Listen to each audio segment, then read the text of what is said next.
ਸਵਾਗਤ। ਮੈਂ ਹਰਜਿੰਦਰ ਸਿੰਘ ਰੰਧਾਵਾ, ਤੁਸੀਂ ਦੇਖ ਰਹੇ ਹੋ ਪੰਜਾਬ ਟੈਲੀਵਿਜ਼ਨ ਔਰ ਮੇਰੇ ਨਾਲ ਨੇ ਸੀਨੀਅਰ ਜਰਨਲਿਸਟ ਰਜੀਵ ਭਾਸਕਰ ਜੀ ਔਰ ਇੰਦਰਪ੍ਰੀਤ ਜੀ, ਦੋਨਾਂ ਨੂੰ ਜੀ ਆਇਆਂ। ਬਹੁਤ ਬਹੁਤ ਸ਼ੁਕਰੀਆ ਰੰਧਾਵਾ ਜੀ।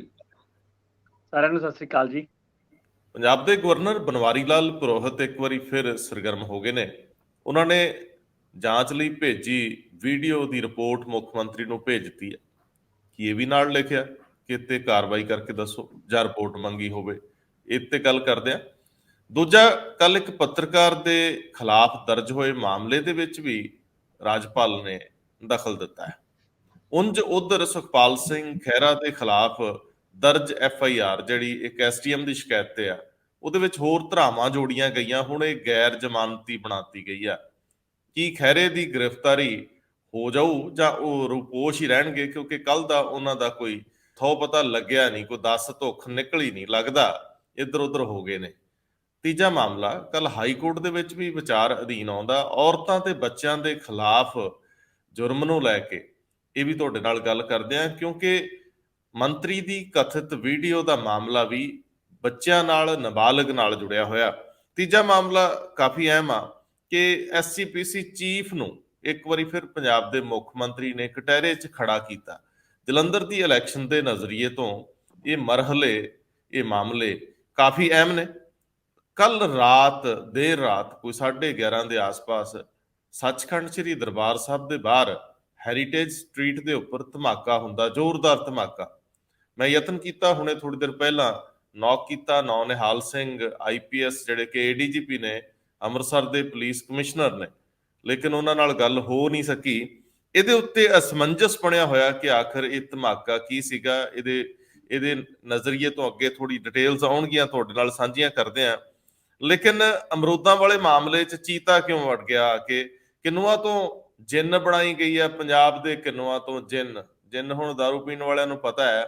ਤੇ ਮੈਂ ਅੱਗੇ ਤੁਰਦਾ, ਸਭ ਤੋਂ ਪਹਿਲਾਂ ਇੰਦਰਪ੍ਰੀਤ ਜੀ, ਮਾਮਲਾ ਪੰਜਾਬ ਸਰਕਾਰ ਦੇ ਗਲੇ ਦੀ ਹੱਡੀ ਬਣ ਗਿਆ ਇੱਕ ਮੰਤਰੀ ਦੀ ਵੀਡੀਓ ਦਾ। ਹੁਣ ਗਵਰਨਰ ਸਾਹਿਬ ਨੇ ਰਿਪੋਰਟ ਭੇਜ ਦਿੱਤੀ, ਬਚ ਕੇ ਨਿਕਲਣ ਦੇ ਰਾਹ ਬਹੁਤੇ ਦਿਸਦੇ ਨਹੀਂ। ਕੱਲ ਤੁਸੀਂ ਉੱਥੇ ਗਲਿਆਰਿਆਂ, ਸੱਤਾਦਿਆਂ 'ਚ ਘੁੰਮਦਿਆਂ ਘਮਾਉਂਦਿਆਂ ਰਿਪੋਰਟ ਵੀ ਕੀਤਾ, ਤੁਹਾਡੀ ਆਪਣੀ ਰਿਪੋਰਟ ਵੀ ਪ੍ਰਕਾਸ਼ਿਤ ਹੋਈ ਆ। ਇਹਦੇ ਵਿੱਚ ਤੁਹਾਨੂੰ ਲੁਕਵੇਂ ਪਹਿਲੂ ਕਿਹੜੇ ਲੱਗਿਆ ਔਰ ਜਿਹੜੇ ਤੁਸੀਂ ਸਾਡੇ ਨਾਲ ਸਾਂਝੇ ਕਰਨੇ ਚਾਹੋ? ਆਖਰ ਮੰਤਰੀ ਦੇ ਅਸਤੀਫੇ ਤੋਂ ਬਿਨਾਂ ਕੋਈ ਚਾਰਾ ਬਚਦਾ? ਕੀ ਸਰਕਾਰ ਨੂੰ ਇਹਦਾ ਸੇਕ ਜਲੰਧਰ ਦੀ ਜ਼ਿਮਨੀ ਚੋਣ 'ਚ ਲੱਗਣ ਵਾਲਾ? ਕੀ ਇਹਦੇ ਵਿੱਚ ਸੁਖਪਾਲ ਸਿੰਘ ਖਹਿਰਾ ਨੂੰ ਵੀ ਸਜ਼ਾ ਲੱਗਣ ਵਾਲੀ ਹੈ? ਸਾਰੇ ਮਾਮਲੇ ਇਕੱਠੇ ਕਰਦੇ। ਰੰਧਾਵਾ ਸਾਹਿਬ, ਬਿਲਕੁਲ ਤੁਸੀਂ ਠੀਕ ਫਰਮਾਇਆ। ਜਿਹੜਾ ਇਹ ਹੈਗਾ ਸੇਕ ਤਾਂ ਜ਼ਰੂਰ ਲੱਗ ਰਿਹਾ। ਸੇਕ ਦੀ ਤਾਂ ਕੋਈ ਕਮੀ ਨਹੀਂ ਹੈਗੀ ਹੈ। ਜਿਹੜੇ ਰਾਜਪਾਲ ਬਨਵਾਰੀ ਲਾਲ ਪੁਰੋਹਿਤ ਨੇ, ਉਹਨਾਂ ਨੇ ਇਹਦੀ ਜਾਂਚ DGP UT ਪ੍ਰਵੀਨ ਰੰਜਨ ਹੈਗੇ ਹੈ, ਉਹਨਾਂ ਨੂੰ ਭੇਜ ਕੇ ਫੋਰੈਂਸਿਕ ਲੈਬ ਤੋਂ ਕਰਵਾਈ ਸੀ, ਜਿਹਦੀ ਰਿਪੋਰਟ ਆ ਗਈ ਹੈ। ਤੇ ਰਿਪੋਰਟ ਦੇ ਵਿੱਚ ਕਿਹਾ ਗਿਆ ਕਿ ਇਹ ਵੀਡੀਓ ਬਿਲਕੁਲ ਠੀਕ ਹੈ, ਕੋਈ ਫੈਬਰੀਕੇਟਡ ਨਹੀਂ ਹੈ, ਐਡੀਟਡ ਨਹੀਂ ਹੈ, ਮੌਰਫ ਨਹੀਂ ਹੈ। ਸੋ ਇਹ ਜਿਹੜੀਆਂ ਇੱਕ ਜਦੋਂ ਆਮ ਤੌਰ ਤੇ ਤੁਸੀਂ ਦੇਖੋ ਕਦੀ ਇਸ ਤਰ੍ਹਾਂ ਦੀਆਂ ਚੀਜ਼ਾਂ ਆ ਜਾਂਦੀਆਂ ਨੇ ਤਾਂ ਇਹ ਕਿਹਾ ਜਾਂਦਾ ਕਿ ਵੀ ਇਹ ਵੀਡੀਓ ਜਿਹੜੀ ਗਲਤ ਹੈ ਜੀ, ਤੱਥਾਂ ਨੂੰ ਤੋੜ ਮਰੋੜ ਕੇ ਦਿਖਾਇਆ ਗਿਆ। ਇਹ ਆਮ ਤੌਰ ਤੇ ਹਰ ਜਿਹੜਾ ਵੀ ਫਸਦਾ ਮਿਨਿਸਟਰ ਹੋਵੇ, ਚਾਹੇ ਕੋਈ ਪੋਲੀਟੀਸ਼ੀਅਨ ਹੋਵੇ, ਕੋਈ ਹੋਵੇ, ਉਹ ਇਹ ਬੋਲਦਾ ਹੀ ਹੈ ਕਿ ਮੇਰੀ ਇਹ ਜਿਹੜੀ ਗੱਲ ਹੈਗੀ ਹੈ ਤੱਥਾਂ ਨੂੰ ਤੋੜ ਮਰੋੜ ਕੇ ਪੇਸ਼ ਕੀਤੀ ਗਈ ਹੈ, ਜਿਹੜੀ ਵੀਡੀਓ ਹੈ ਉਹ ਫੈਬਰੀਕੇਟਡ ਹੈ। ਸੋ ਇਹਦੇ ਵਿੱਚ ਇਹ ਵਾਲਾ ਤਾਂ ਜਿਹੜਾ ਪਹਿਲੂ ਹੈ ਉਹ ਹੁਣ ਖਤਮ ਹੋ ਗਿਆ ਜਦੋਂ ਗਵਰਨਰ ਸਾਹਿਬ ਨੂੰ ਜਿਹੜੀ ਰਿਪੋਰਟ ਆਈ ਹੈ ਉਹਦੇ 'ਚ ਇਹ ਚੀਜ਼ਾਂ ਨਹੀਂ ਹੈਗੀਆਂ। ਗਵਰਨਰ ਸਾਹਿਬ ਨੇ ਅੱਗੇ ਫਿਰ ਇਹ ਜਿਹੜੀ ਰਿਪੋਰਟ ਹੈਗੀ ਹੈ ਚੀਫ ਮਿਨਿਸਟਰ ਨੂੰ ਸੁਖਪਾਲ ਸਿੰਘ ਖਹਿਰਾ ਦੀ ਜਿਹੜੀ ਸ਼ਿਕਾਇਤ ਹੈ ਉਹਦੇ ਨਾਲ ਵੀਡੀਓ ਜਿਹੜੀ ਹੈਗੇ ਨੇ ਉਹ ਪਲੱਸ ਜਿਹੜੀ ਇਹ ਰਿਪੋਰਟ ਹੈ ਫੋਰੈਂਸਿਕ ਲੈਬ ਦੀ, ਉਹ ਤਿੰਨੋਂ ਭੇਜ ਕੇ ਕਾਰਵਾਈ ਕਰਨ ਲਈ ਕਿਹਾ ਹੈਗਾ। ਹੁਣ ਦੇਖੋ, ਕਾਰਵਾਈ ਤਾਂ ਦੋ ਹੀ ਹੋ ਸਕਦੀਆਂ ਨੇ। ਇੱਕ ਤਾਂ ਇਹ ਕਿ ਪਹਿਲਾਂ ਤਾਂ ਉਹਨੂੰ ਕੈਬਨਿਟ ਚੋਂ ਹਟਾਇਆ ਜਾਏ ਤੇ ਉਹਦੇ ਖਿਲਾਫ ਜਾਂਚ ਸ਼ੁਰੂ ਕਰਕੇ ਜੇ ਪੋਸਕੋ ਐਕਟ ਦਾ ਪਰਚਾ ਬਣਦਾ ਉਹ ਦਿੱਤਾ ਜਾਏ ਜਾਂ SC ਐਕਟ ਦਾ ਪਰਚਾ ਬਣਦਾ ਉਹ ਦਿੱਤਾ ਜਾਏ। ਇਹ ਜਿੰਨੇ ਵੀ ਹੈਗੇ ਨੇ ਉਹ ਸਾਰੇ ਪਹਿਲੂ ਇਹਦੇ ਵਿੱਚ ਆਣੇ ਨੇ। ਸੋ ਹਜੇ ਉਹਨੇ ਬੋਲ, ਕਿਉਂਕਿ ਕੋਰਟ ਰਾਜਪਾਲ ਨੇ ਮੁੱਖ ਮੰਤਰੀ ਦੇ ਖੇਮੇ 'ਚ ਭੇਜਤੀ ਹੈ, ਹੁਣ ਉਹ ਕੀ ਫੈਸਲਾ ਲੈਂਦੇ ਨੇ ਇਹ ਦੇਖਣ ਵਾਲੀ ਗੱਲ ਹੋਏਗੀ। ਦੂਜਾ, ਮੈਂ ਤੈਨੂੰ ਕੱਲ ਵੀ ਇੱਕ ਕਹੀ ਸੀ ਗੱਲ ਕਿ ਗਵਰਨਮੈਂਟ ਜਿਹੜੀ ਹੈਗੀ ਹੈ ਉਹ ਇਸਤੀਫੇ ਦੇ ਮੂਡ 'ਚ ਅਜੇ ਹੈ ਨਹੀਂ ਹੈ। ਉਹ ਇਹ ਮੈਸੇਜ ਨਹੀਂ ਦੇਣਾ ਚਾਹੁੰਦੀ ਕਿ ਅਸੀਂ ਜਿਹੜੀ ਪ੍ਰੈਸ਼ਰ ਥੱਲੇ ਕੰਮ ਕਰ ਰਹੇ ਹਾਂ ਵਿਪਕਸ਼ ਤੇ। ਸੋ ਕੱਲ ਸ਼ਾਮ ਨੂੰ ਇਹ ਇੱਕ ਉਹ ਬਣੇ ਹੈ ਕਿ ਕਿਉਂ ਨਾ ਅਸੀਂ ਵੀ BJP ਤੇ ਕਾਂਗਰਸ ਦੇ ਖਿਲਾਫ ਇਸ ਤਰ੍ਹਾਂ ਦੀ ਉਹੀ ਮੁਹਿੰਮ ਛੇੜੀ ਜਾਏ। ਜਿਹੜੇ ਇਹਨਾਂ ਦੇ ਕੇਸ ਇਸੇ ਤਰ੍ਹਾਂ ਦੇ ਪੈਂਡਿੰਗ ਨੇ ਜਾਂ ਇਨਵੋਲਵਮੈਂਟ ਹੈ ਕੁਝ ਲੋਕਾਂ ਦੀ, ਉਹਨਾਂ ਨੂੰ ਲੈ ਕੇ ਕਿਉਂ ਨਾ ਇਹਨਾਂ ਤੇ ਹਮਲਾ ਬੋਲਿਆ ਜਾਏ। ਜਿਹੜੇ ਆ ਲਾਸਟ ਦੇ ਹੁਣ 3 ਦਿਨ ਰਹਿੰਦੇ ਆ, ਅੱਜ 7-8 ਤਰੀਕ ਹੋ ਗਈ ਹੈ, ਤੁਸੀਂ ਦੇਖੋ, ਤੇ 2 ਦਿਨ ਕੇਜਰੀਵਾਲ ਸਾਹਿਬ ਵੀ ਇੱਥੇ ਹੀ ਨੇ, ਤੇ ਉਹ ਪੂਰਾ ਹਮਲਾ ਕਿਸ ਤਰ੍ਹਾਂ ਬੋਲਿਆ ਜਾਏ ਇਹ ਹਜੇ ਸਮਝ ਨਹੀਂ ਆ ਰਿਹਾ ਵੀ ਸ਼ੁਰੂਆਤ ਕੌਣ ਕਰੇ ਦੀ। ਸੋ ਮੈਨੂੰ ਲੱਗਦਾ ਵੀ ਕੱਲ ਜਿਵੇਂ ਚੀਫ ਮਿਨਿਸਟਰ ਨੇ ਇੱਕ ਇੰਟਰਵਿਊ ਵੀ ਦਿੱਤਾ ਟੀਵੀ ਨੂੰ, ਸ਼ਾਇਦ ਇੰਟਰਵਿਊ ਹੁਣ ਅੱਗੇ ਹੋਰ ਵੀ ਟੀਵੀ ਚੈਨਲ ਜਾਂ ਅਖਬਾਰ ਕਰਨ, ਤਾਂ ਉਹਦੇ ਰਾਹੀਂ, ਕਿਉਂਕਿ ਕੱਲ ਇੰਟਰਵਿਊ ਦੇ ਵਿੱਚ ਇਹ ਸਵਾਲ ਪੁੱਛਿਆ ਨਹੀਂ ਗਿਆ ਚੀਫ ਮਿਨਿਸਟਰ ਤੋਂ, ਸੋ ਇਹ ਰਹਿ ਗਿਆ। ਅਦਰਵਾਈਜ਼ ਮੈਨੂੰ ਲੱਗਦਾ ਕਿ ਇਹ ਕੱਲ ਬਹੁਤ ਇੰਪੋਰਟੈਂਟ ਸੀ ਕਿ ਇਹ ਪੁੱਛਿਆ ਜਾਂਦਾ ਚੀਫ ਮਿਨਿਸਟਰ ਤੋਂ, ਚੀਫ ਮਿਨਿਸਟਰ ਇਹਦੇ ਤੇ ਜਵਾਬ ਦਿੰਦੇ ਆਪਣਾ ਕਿ ਅਸੀਂ ਕੀ ਕਰ ਰਹੇ ਹਾਂ ਇਹਦੇ ਤੇ। ਸੋ ਇਹ ਕਈ ਪਹਿਲੂ ਹੈਗੇ ਨੇ। ਮੈਨੂੰ ਲੱਗਦਾ ਹੈ ਅੱਜ ਤੋਂ ਸ਼ਾਇਦ ਇਸ ਦੀ ਸ਼ੁਰੂਆਤ ਹੋ ਜਾਏ। ਆਮ ਆਦਮੀ ਪਾਰਟੀ ਇਹਨੂੰ ਇਹ ਤੇ ਕਾਰਵਾਈ ਜਿਹੜੀ ਕਰੂਗੀ ਉਹ ਤਾਂ ਬਾਅਦ ਵਾਲੀ ਗੱਲ ਹੈ, ਪਰ ਫਿਲਹਾਲ ਉਹ ਜਿਹੜੇ ਜਲੰਧਰ ਵਾਲਾ ਇਲੈਕਸ਼ਨ ਹੈ ਉਹਨੂੰ ਦੇਖਦੇ ਹੋਏ ਆਕਰਾਮਕ ਮੂਡ 'ਚ ਰਹੂਗੀ, ਤੇ ਚਾਹੇ ਉਹ ਪੋਲੀਟੀਕਲ ਪਾਰਟੀ ਆਪਣੇ ਜਿਹੜੇ ਸਪੋਕਸਮੈਨ ਨੇ ਉਹਨਾਂ ਰਾਹੀਂ ਜਾਂ ਜਿਹੜੇ ਉਹਨਾਂ ਦੇ ਮੰਤਰੀ ਜਾਂ MLAs ਨੇ ਉਹਨਾਂ ਰਾਹੀਂ ਇਸ ਮਤਲਬ ਕਾਂਗਰਸ ਤੇ BJP ਦੋਨਾਂ ਦੇ ਉੱਤੇ ਹਮਲਾ ਜ਼ਰੂਰ ਬੋਲੇਗੀ। ਇੰਦਰਪ੍ਰੀਤ ਜੀ, ਭੋਲੀਆਂ ਗੱਲਾਂ ਕਰਦੇ ਹੋ, ਤਾਂ ਉਮਰ ਜਰਨਲਿਜ਼ਮ ਕੀਤੀ ਆ ਤੁਸੀਂ, ਅਖੇ ਮੁੱਖ ਮੰਤਰੀ ਨੇ ਇੰਟਰਵਿਊ ਦਿੱਤੀ। ਕਿੱਥੇ ਮੁੱਖ ਮੰਤਰੀ ਇੰਟਰਵਿਊ ਦਿੰਦੇ, ਉਹਦਾ ਚੱਜ ਨਾਲ ਪ੍ਰੈਸ ਕਾਨਫਰੰਸ ਨਹੀਂ ਕਰਦੇ। ਫਿਰ ਤੁਸੀਂ ਨਵਾਂ ਸਵਾਲ ਉਠਾਤਾ ਕਿ ਜਿਹੜੀ ਇੰਟਰਵਿਊ ਕੀਤੀ ਉਹਦੇ ਵਿੱਚ ਇਹ ਸਵਾਲ ਪੁੱਛਣਾ ਰਹਿ ਗਿਆ। ਹੁਣ ਇਹ ਸਵਾਲ ਪੁੱਛਣਾ ਰਹਿ ਗਿਆ, ਮੈਨੂੰ ਤਾਂ ਕਿਸੇ ਵੀ ਅੱਜ ਦੀ ਇੰਟਰਵਿਊ ਦੇ ਵਿੱਚ ਪਹਿਲਾ ਸਵਾਲ ਹੀ ਇਹ ਲੱਗਦਾ ਜੇ ਇੰਟਰਵਿਊ ਕਰਨੀ ਹੋਵੇ। ਮੈਨੂੰ ਵੀ ਇਹ ਲੱਗ ਰਿਹਾ ਸੀ ਕਿ ਸਵਾਲ ਤਾਂ ਪਹਿਲਾਂ ਇਹੀ ਹੋਣਾ ਚਾਹੀਦਾ ਸੀ। ਸਟਾਰਟ ਤਾਂ ਅਗਰ ਚੀਫ ਮਿਨਿਸਟਰ ਕਰ ਰਿਹਾ ਹੈ, ਸਟਾਰਟ ਤਾਂ ਇੱਥੋਂ ਹੀ ਹੋਣੀ ਚਾਹੀਦੀ ਸੀ, ਪਰ ਕਿਉਂਕਿ ਇਹ ਨਹੀਂ ਆਇਆ ਸਵਾਲ, ਤਾਂ ਮੇ ਵੀ ਕਹਿਤਾ ਗਿਆ ਹੋਵੇ ਵੀ ਇੱਥੇ ਐਮਬੈਰਸ ਨਾ ਕਰਿਓ ਸਾਨੂੰ। ਦੇਖੋ, ਐਮਬੈਰਸ ਨਹੀਂ, ਪਹਿਲਾਂ ਇੰਟਰਵਿਊ ਤਰਤੀਬ ਕੀਤੀ ਜਾਂਦੀ, ਤੈਅ ਕੀਤੀ ਜਾਂਦੀ, ਫੇਰ ਹੁੰਦੀ ਹੈ। ਪਹਿਲਾਂ ਸਭ ਆਲ ਸੈੱਟ ਹੁੰਦਾ ਵੀ ਬਹਿਣਾ ਕਿੱਦਾਂ, ਬੋਲਣਾ ਕਿੱਦਾਂ, ਤਰੀਕਾ ਕੀ ਹੋਵੇ। ਫਿਰ ਇਹ ਵੀ ਦੇਖੋ ਕਿ ਜਿੱਥੇ ਜਿੱਥੇ ਵੀ ਇੰਟਰਵਿਊ ਹੋਣਗੀਆਂ ਉਹਨਾਂ ਦੇ ਨਾਲ ਸਰਕਾਰੀ ਸਰਪ੍ਰਸਤੀ ਵੀ ਚੱਲਦੀ ਰਹਿੰਦੀ ਹੈ। ਖੈਰ, ਭਾਸਕਰ ਸਾਹਿਬ ਸੁਖਪਾਲ ਖਹਿਰਾ ਦੇ ਮਾਮਲੇ 'ਚ ਇੱਕ ਧਾਰਾ ਹੋਰ ਜੋੜਤੀ, ਇੱਕ ਪੱਤਰਕਾਰ ਨੂੰ ਧਰ ਲਿਆ ਗਿਆ। ਬਿਲਕੁਲ, ਅਗਰ ਇਹ ਤਿੰਨਾਂ ਗੱਲਾਂ ਨੂੰ ਕਲੱਬ ਕਰਕੇ ਦੇਖੋ ਕਿ ਗਵਰਨਰ ਸਾਹਿਬ ਨੇ ਉਹ ਜਿਹੜੀ ਵੀਡੀਓ ਸੀਗੀ ਉਹ ਅਥੈਂਟਿਕ ਹੈਗੀ ਹੈ, ਉਹ ਡਾਕਟਰੇਟ ਨਹੀਂ ਹੈਗੀ ਹੈ, ਚਿੱਠੀ ਭੇਜਤੀ ਭਗਵੰਤ ਮਾਨ ਉਹਨਾਂ ਨੂੰ। ਇਹ ਸਵਾਲ ਪੁੱਛਿਆ ਗਿਆ ਸੀਗਾ ਜਦ ਭਗਵੰਤ ਮਾਨ ਉਹਨਾਂ ਇੱਥੇ ਰੋਡ ਸ਼ੋਅ ਕਰ ਰਹੇ ਸੀਗੇ। ਉਹ ਕਹਿੰਦੇ ਜੀ ਮੈਨੂੰ ਕੋਈ ਚਿੱਠੀ ਨਹੀਂ ਮਿਲੀ ਹਜੇ ਤੱਕ। ਔਰ ਜਿਹੜਾ national commission for schedule caste ਦਾ ਉਹ 24 ਘੰਟੇ ਦਾ ਨੋਟਿਸ, ਉਹ ਵੀ ਅਧਿਕਾਰੀਆਂ ਨੇ ਕਥਿਤ ਤੌਰ ਤੇ ਇਹ ਕਿਹਾ ਕਿ ਸਾਨੂੰ ਕੋਈ ਨੋਟਿਸ ਨਹੀਂ ਮਿਲਿਆ ਹਜੇ ਤੱਕ। ਗੱਲ ਤੇ ਇਹ ਵੇ ਕਿ ਵੀ 10 ਤਰੀਕ ਟਪਾਣੀ ਹੈ, 10 ਤਰੀਕ ਟੱਪ ਜਾਏ ਉਸ ਤੋਂ ਬਾਅਦ ਇਹਨਾਂ ਮੁੱਦਿਆਂ ਦੇ ਉੱਤੇ ਗੱਲਬਾਤ ਹੋਏਗੀ ਵੀ, ਔਰ ਸ਼ਾਇਦ ਐਕਸ਼ਨ ਵੀ ਹੋਏਗਾ, ਕਿਉਂਕਿ ਬਿਨਾਂ ਐਕਸ਼ਨ ਲਿੱਤੇ ਗੁਜ਼ਾਰਾ ਜਾਂ ਅੱਗੇ ਚੱਲ ਕੇ ਇਹਨਾਂ ਸਵਾਲਾਂ ਦਾ ਸਾਹਮਣਾ ਤੇ ਕਰਨਾ ਪਏਗਾ। ਉਸ ਤੋਂ ਇਲਾਵਾ ਸੁਖਪਾਲ ਸਿੰਘ ਖਹਿਰਾ ਜਿਹੜੇ ਇਸ ਸਾਰੀ ਜੱਬ ਦੇ ਜੜ ਨੇ, ਕਿਉਂਕਿ ਉਹੀ ਗਵਰਨਰ ਸਾਹਿਬ ਨੂੰ ਦੇ ਕੇ ਆਏ ਸੀਗੇ ਉਹ ਜਿਹੜੀ ਕੀ ਕਹਿੰਦੇ ਪੈਨ ਡਰਾਈਵ, ਤੇ ਉਸ ਤੋਂ ਬਾਅਦ ਉਹਨਾਂ ਨੇ ਲੀਕ ਨਹੀਂ ਕੀਤੀ। ਇਹ ਦੇਖੋ ਸੁਖਪਾਲ ਸਿੰਘ ਖਹਿਰਾ ਉਹਨਾਂ ਦੀ ਇਮਾਨਦਾਰੀ ਹੈਗੀ ਹੈ ਕਿ ਮੈਂ ਲੀਕ ਨਹੀਂ ਕਰੂੰਗਾ ਵੀਡੀਓ। ਹੁਣ ਤੇ ਖੈਰ ਜਦ ਉਹ ਅਥੈਂਟੀਕੇਟਡ ਹੋ ਗਈ ਹੈ ਕਿ ਵੀ ਇਹ ਵੀਡੀਓ ਬਿਲਕੁਲ ਸਹੀ ਹੈ, ਇਹਦੇ ਵਿੱਚ ਕਿਸੇ ਵੀ ਜਗ੍ਹਾ ਕਿਸੇ ਬੰਦੇ ਦਾ ਕਿਰਦਾਰ ਨੂੰ ਬਦਲਿਆ ਨਹੀਂ ਗਿਆ, ਸਾਰੇ ਕਿਰਦਾਰ ਜੈਨੂਇਨ ਹੈਗੇ ਨੇ। ਹੁਣ ਸ਼ਾਇਦ ਇਹ ਵੀਡੀਓ ਵੀ ਮਾਰਕੀਟ ਵਿੱਚ ਆ ਜਾਏ, ਰਿਲੀਜ਼ ਹੋ ਜਾਏ, ਪਰ ਸੁਖਪਾਲ ਸਿੰਘ ਖਹਿਰਾ ਉਹਨਾਂ ਨੂੰ ਵੀਡੀਓ ਰਿਲੀਜ਼ ਕਰਨ ਤੋਂ ਪਹਿਲੇ ਇੱਕ ਹੋਰ ਧਾਰਾ ਦਾ ਸਾਹਮਣਾ ਕਰਨਾ ਪੈ ਰਿਹਾ। ਔਰ ਧਾਰਾ ਵੀ ਕੀ ਹੈ? ਧਾਰਾ ਹੁਣ ਲਾਈ ਹੈ ਉਹਨਾਂ ਦੇ ਖਿਲਾਫ 353 ਆਫ ਇੰਡੀਅਨ ਪੀਨਲ ਕੋਡ। ਉਹਦਾ ਮਤਲਬ ਹੁੰਦਾ ਹੈ ਅੰਗਰੇਜ਼ੀ ਦੇ ਵਿੱਚ, ਅਗਰ ਇਹਨੂੰ ਤੁਸੀਂ ਦੇਖੋਗੇ ਗੂਗਲ ਕਰਕੇ ਤੇ ਲਿਖਿਆ ਹੋਵੇਗਾ ਅਸਾਲਟ ਔਰ criminal force to deter public servant. ਇਸ ਤੋਂ ਪਹਿਲੇ ਵੀ ਜਦ FIR ਦਰਜ ਕੀਤੀ ਸੀਗੀ ਉਹਨਾਂ ਦੇ ਖਿਲਾਫ, ਤਦ ਜਿਹੜੀ ਧਾਰਾਵਾਂ ਲਾਈ ਸੀਗੀ 186, 189, 342, ਉਹ ਜਿਹੜੀ 342 ਸੀ ਨਾ, ਉਹਦੇ ਵਿੱਚ ਮਾੜੀ ਮੋਟੀ ਜੀ ਕਸਰ ਸੀਗੀ। ਮਤਲਬ ਉਹਦਾ ਵੀ ਆਇਆ ਸੀਗਾ ਕਿ threat of injury to public servant. ਹੁਣ ਜਿਹੜੀ 342 ਚੇਂਜ ਕਰਕੇ, ਚੇਂਜ ਤੇ ਨਹੀਂ ਕੀਤੀ, 342 ਵੀ ਹੋ ਸਕਦਾ ਹੋਏ, 353 ਜਿਹੜੀ ਲਾਈ ਹੈ, ਇਹਦੇ ਵਿੱਚ ਫਰਕ ਇੰਨਾ ਹੀ ਹੈ ਕਿ ਇਹ ਨੌਨ ਬੇਲੇਬਲ ਹੈ, ਕਦੀ ਵੀ ਫੜਿਆ ਜਾ ਸਕਦਾ ਔਰ ਬਾਅਦ ਚੋਂ ਫਿਰ 1-2 ਮਹੀਨੇ ਅੰਦਰ ਵੀ ਰਹਿਣਾ ਪੜ ਸਕਦਾ ਹੈ। ਹੁਣ ਇਸ ਧਾਰਾ ਨੂੰ ਲਾਉਣ ਤੋਂ ਬਾਅਦ ਸੁਖਪਾਲ ਸਿੰਘ ਖਹਿਰਾ, ਉਹਨਾਂ ਦੇ ਬੇਟੇ ਜੋ ਐਡਵੋਕੇਟ ਵੀ ਨੇ ਮਹਿਤਾਬ ਖਹਿਰਾ, ਉਹਨਾਂ ਨੇ ਕੋਰਟ ਦਾ ਦਰਵਾਜ਼ਾ ਖਟਖਟਾਇਆ। ਇਲੈਕਸ਼ਨ ਕਮਿਸ਼ਨ ਨੂੰ ਫਿਲਹਾਲ ਉਹਨਾਂ ਨੇ ਅਪਰੋਚ ਕੀਤਾ ਹੈ।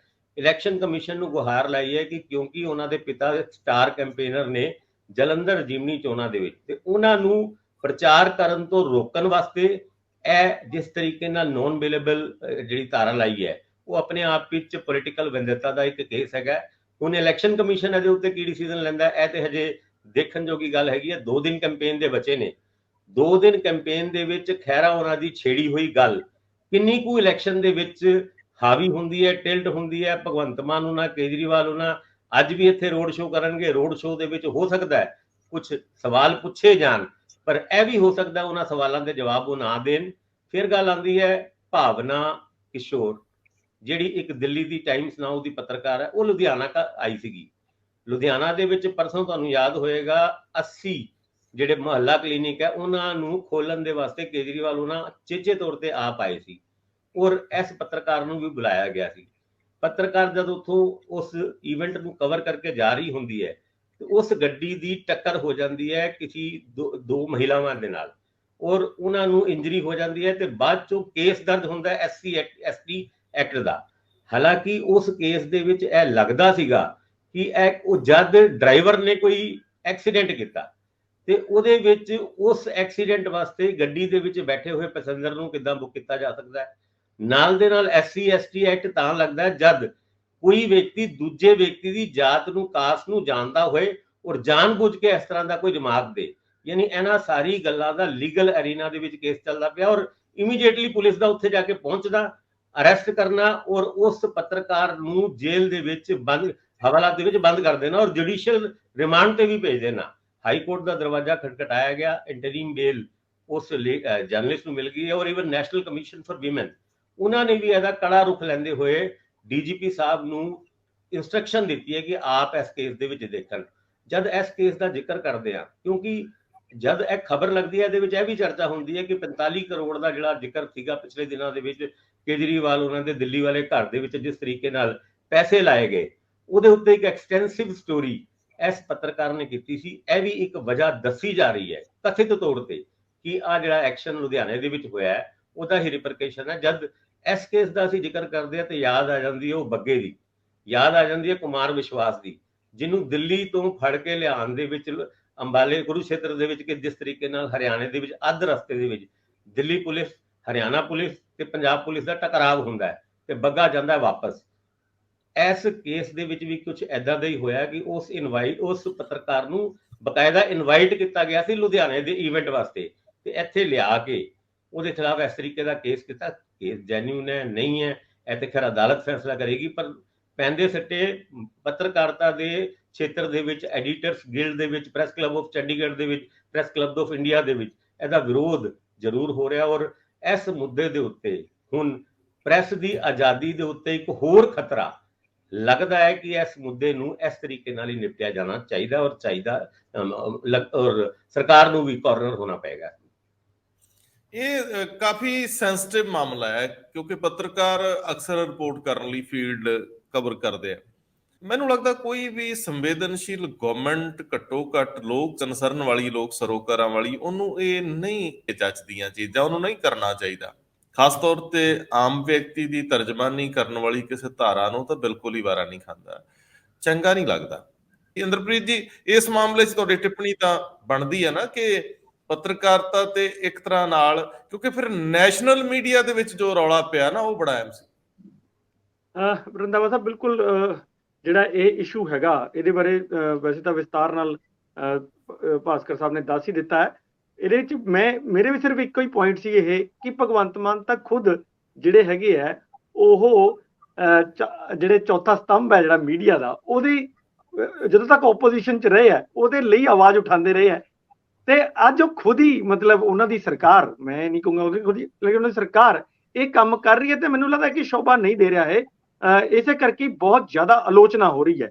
ਪਰ ਨਾਲ ਦੀ ਨਾਲ ਇਹ 'ਚ ਤੁਸੀਂ ਦੇਖੋ ਵੀ ਹਜੇ ਤੱਕ ਕਿਸੇ ਓਪੋਜੀਸ਼ਨ ਪਾਰਟੀ ਨੇ ਵੀ ਉਹਨੇ ਸਟਰੋਂਗਲੀ ਇਹਦੇ ਤੇ ਕੋਈ ਸੜਕਾਂ ਤੇ ਨਹੀਂ ਆਈ ਜਾਂ ਕਿਸੇ ਤੇ ਨਹੀਂ ਆਈ। ਪੱਤਰਕਾਰਾਂ ਦੀ ਸਭ ਤੋਂ ਵੱਡੀ ਦਿੱਕਤ ਇਹ ਹੈ, ਉਹ ਸਾਰਾ ਦਿਨ ਲੋਕਾਂ ਦੀਆਂ ਗੱਲਾਂ ਕਰਦੇ ਆ, ਲੋਕਾਂ ਦੀ ਆਵਾਜ਼ ਬਣਦੇ ਆ, ਪਰ ਜਦੋਂ ਕਦੀ ਉਹਨਾਂ ਨੂੰ ਲੋੜ ਪੈਂਦੀ ਹੈ ਤਾਂ ਉਹਨਾਂ ਲਈ ਕੋਈ ਆਵਾਜ਼ ਬਣਦਾ ਨਹੀਂ ਹੈ, ਨਾ ਹੀ ਕੋਈ ਆਵਾਜ਼ ਚੁੱਕਦਾ ਹੈਗਾ।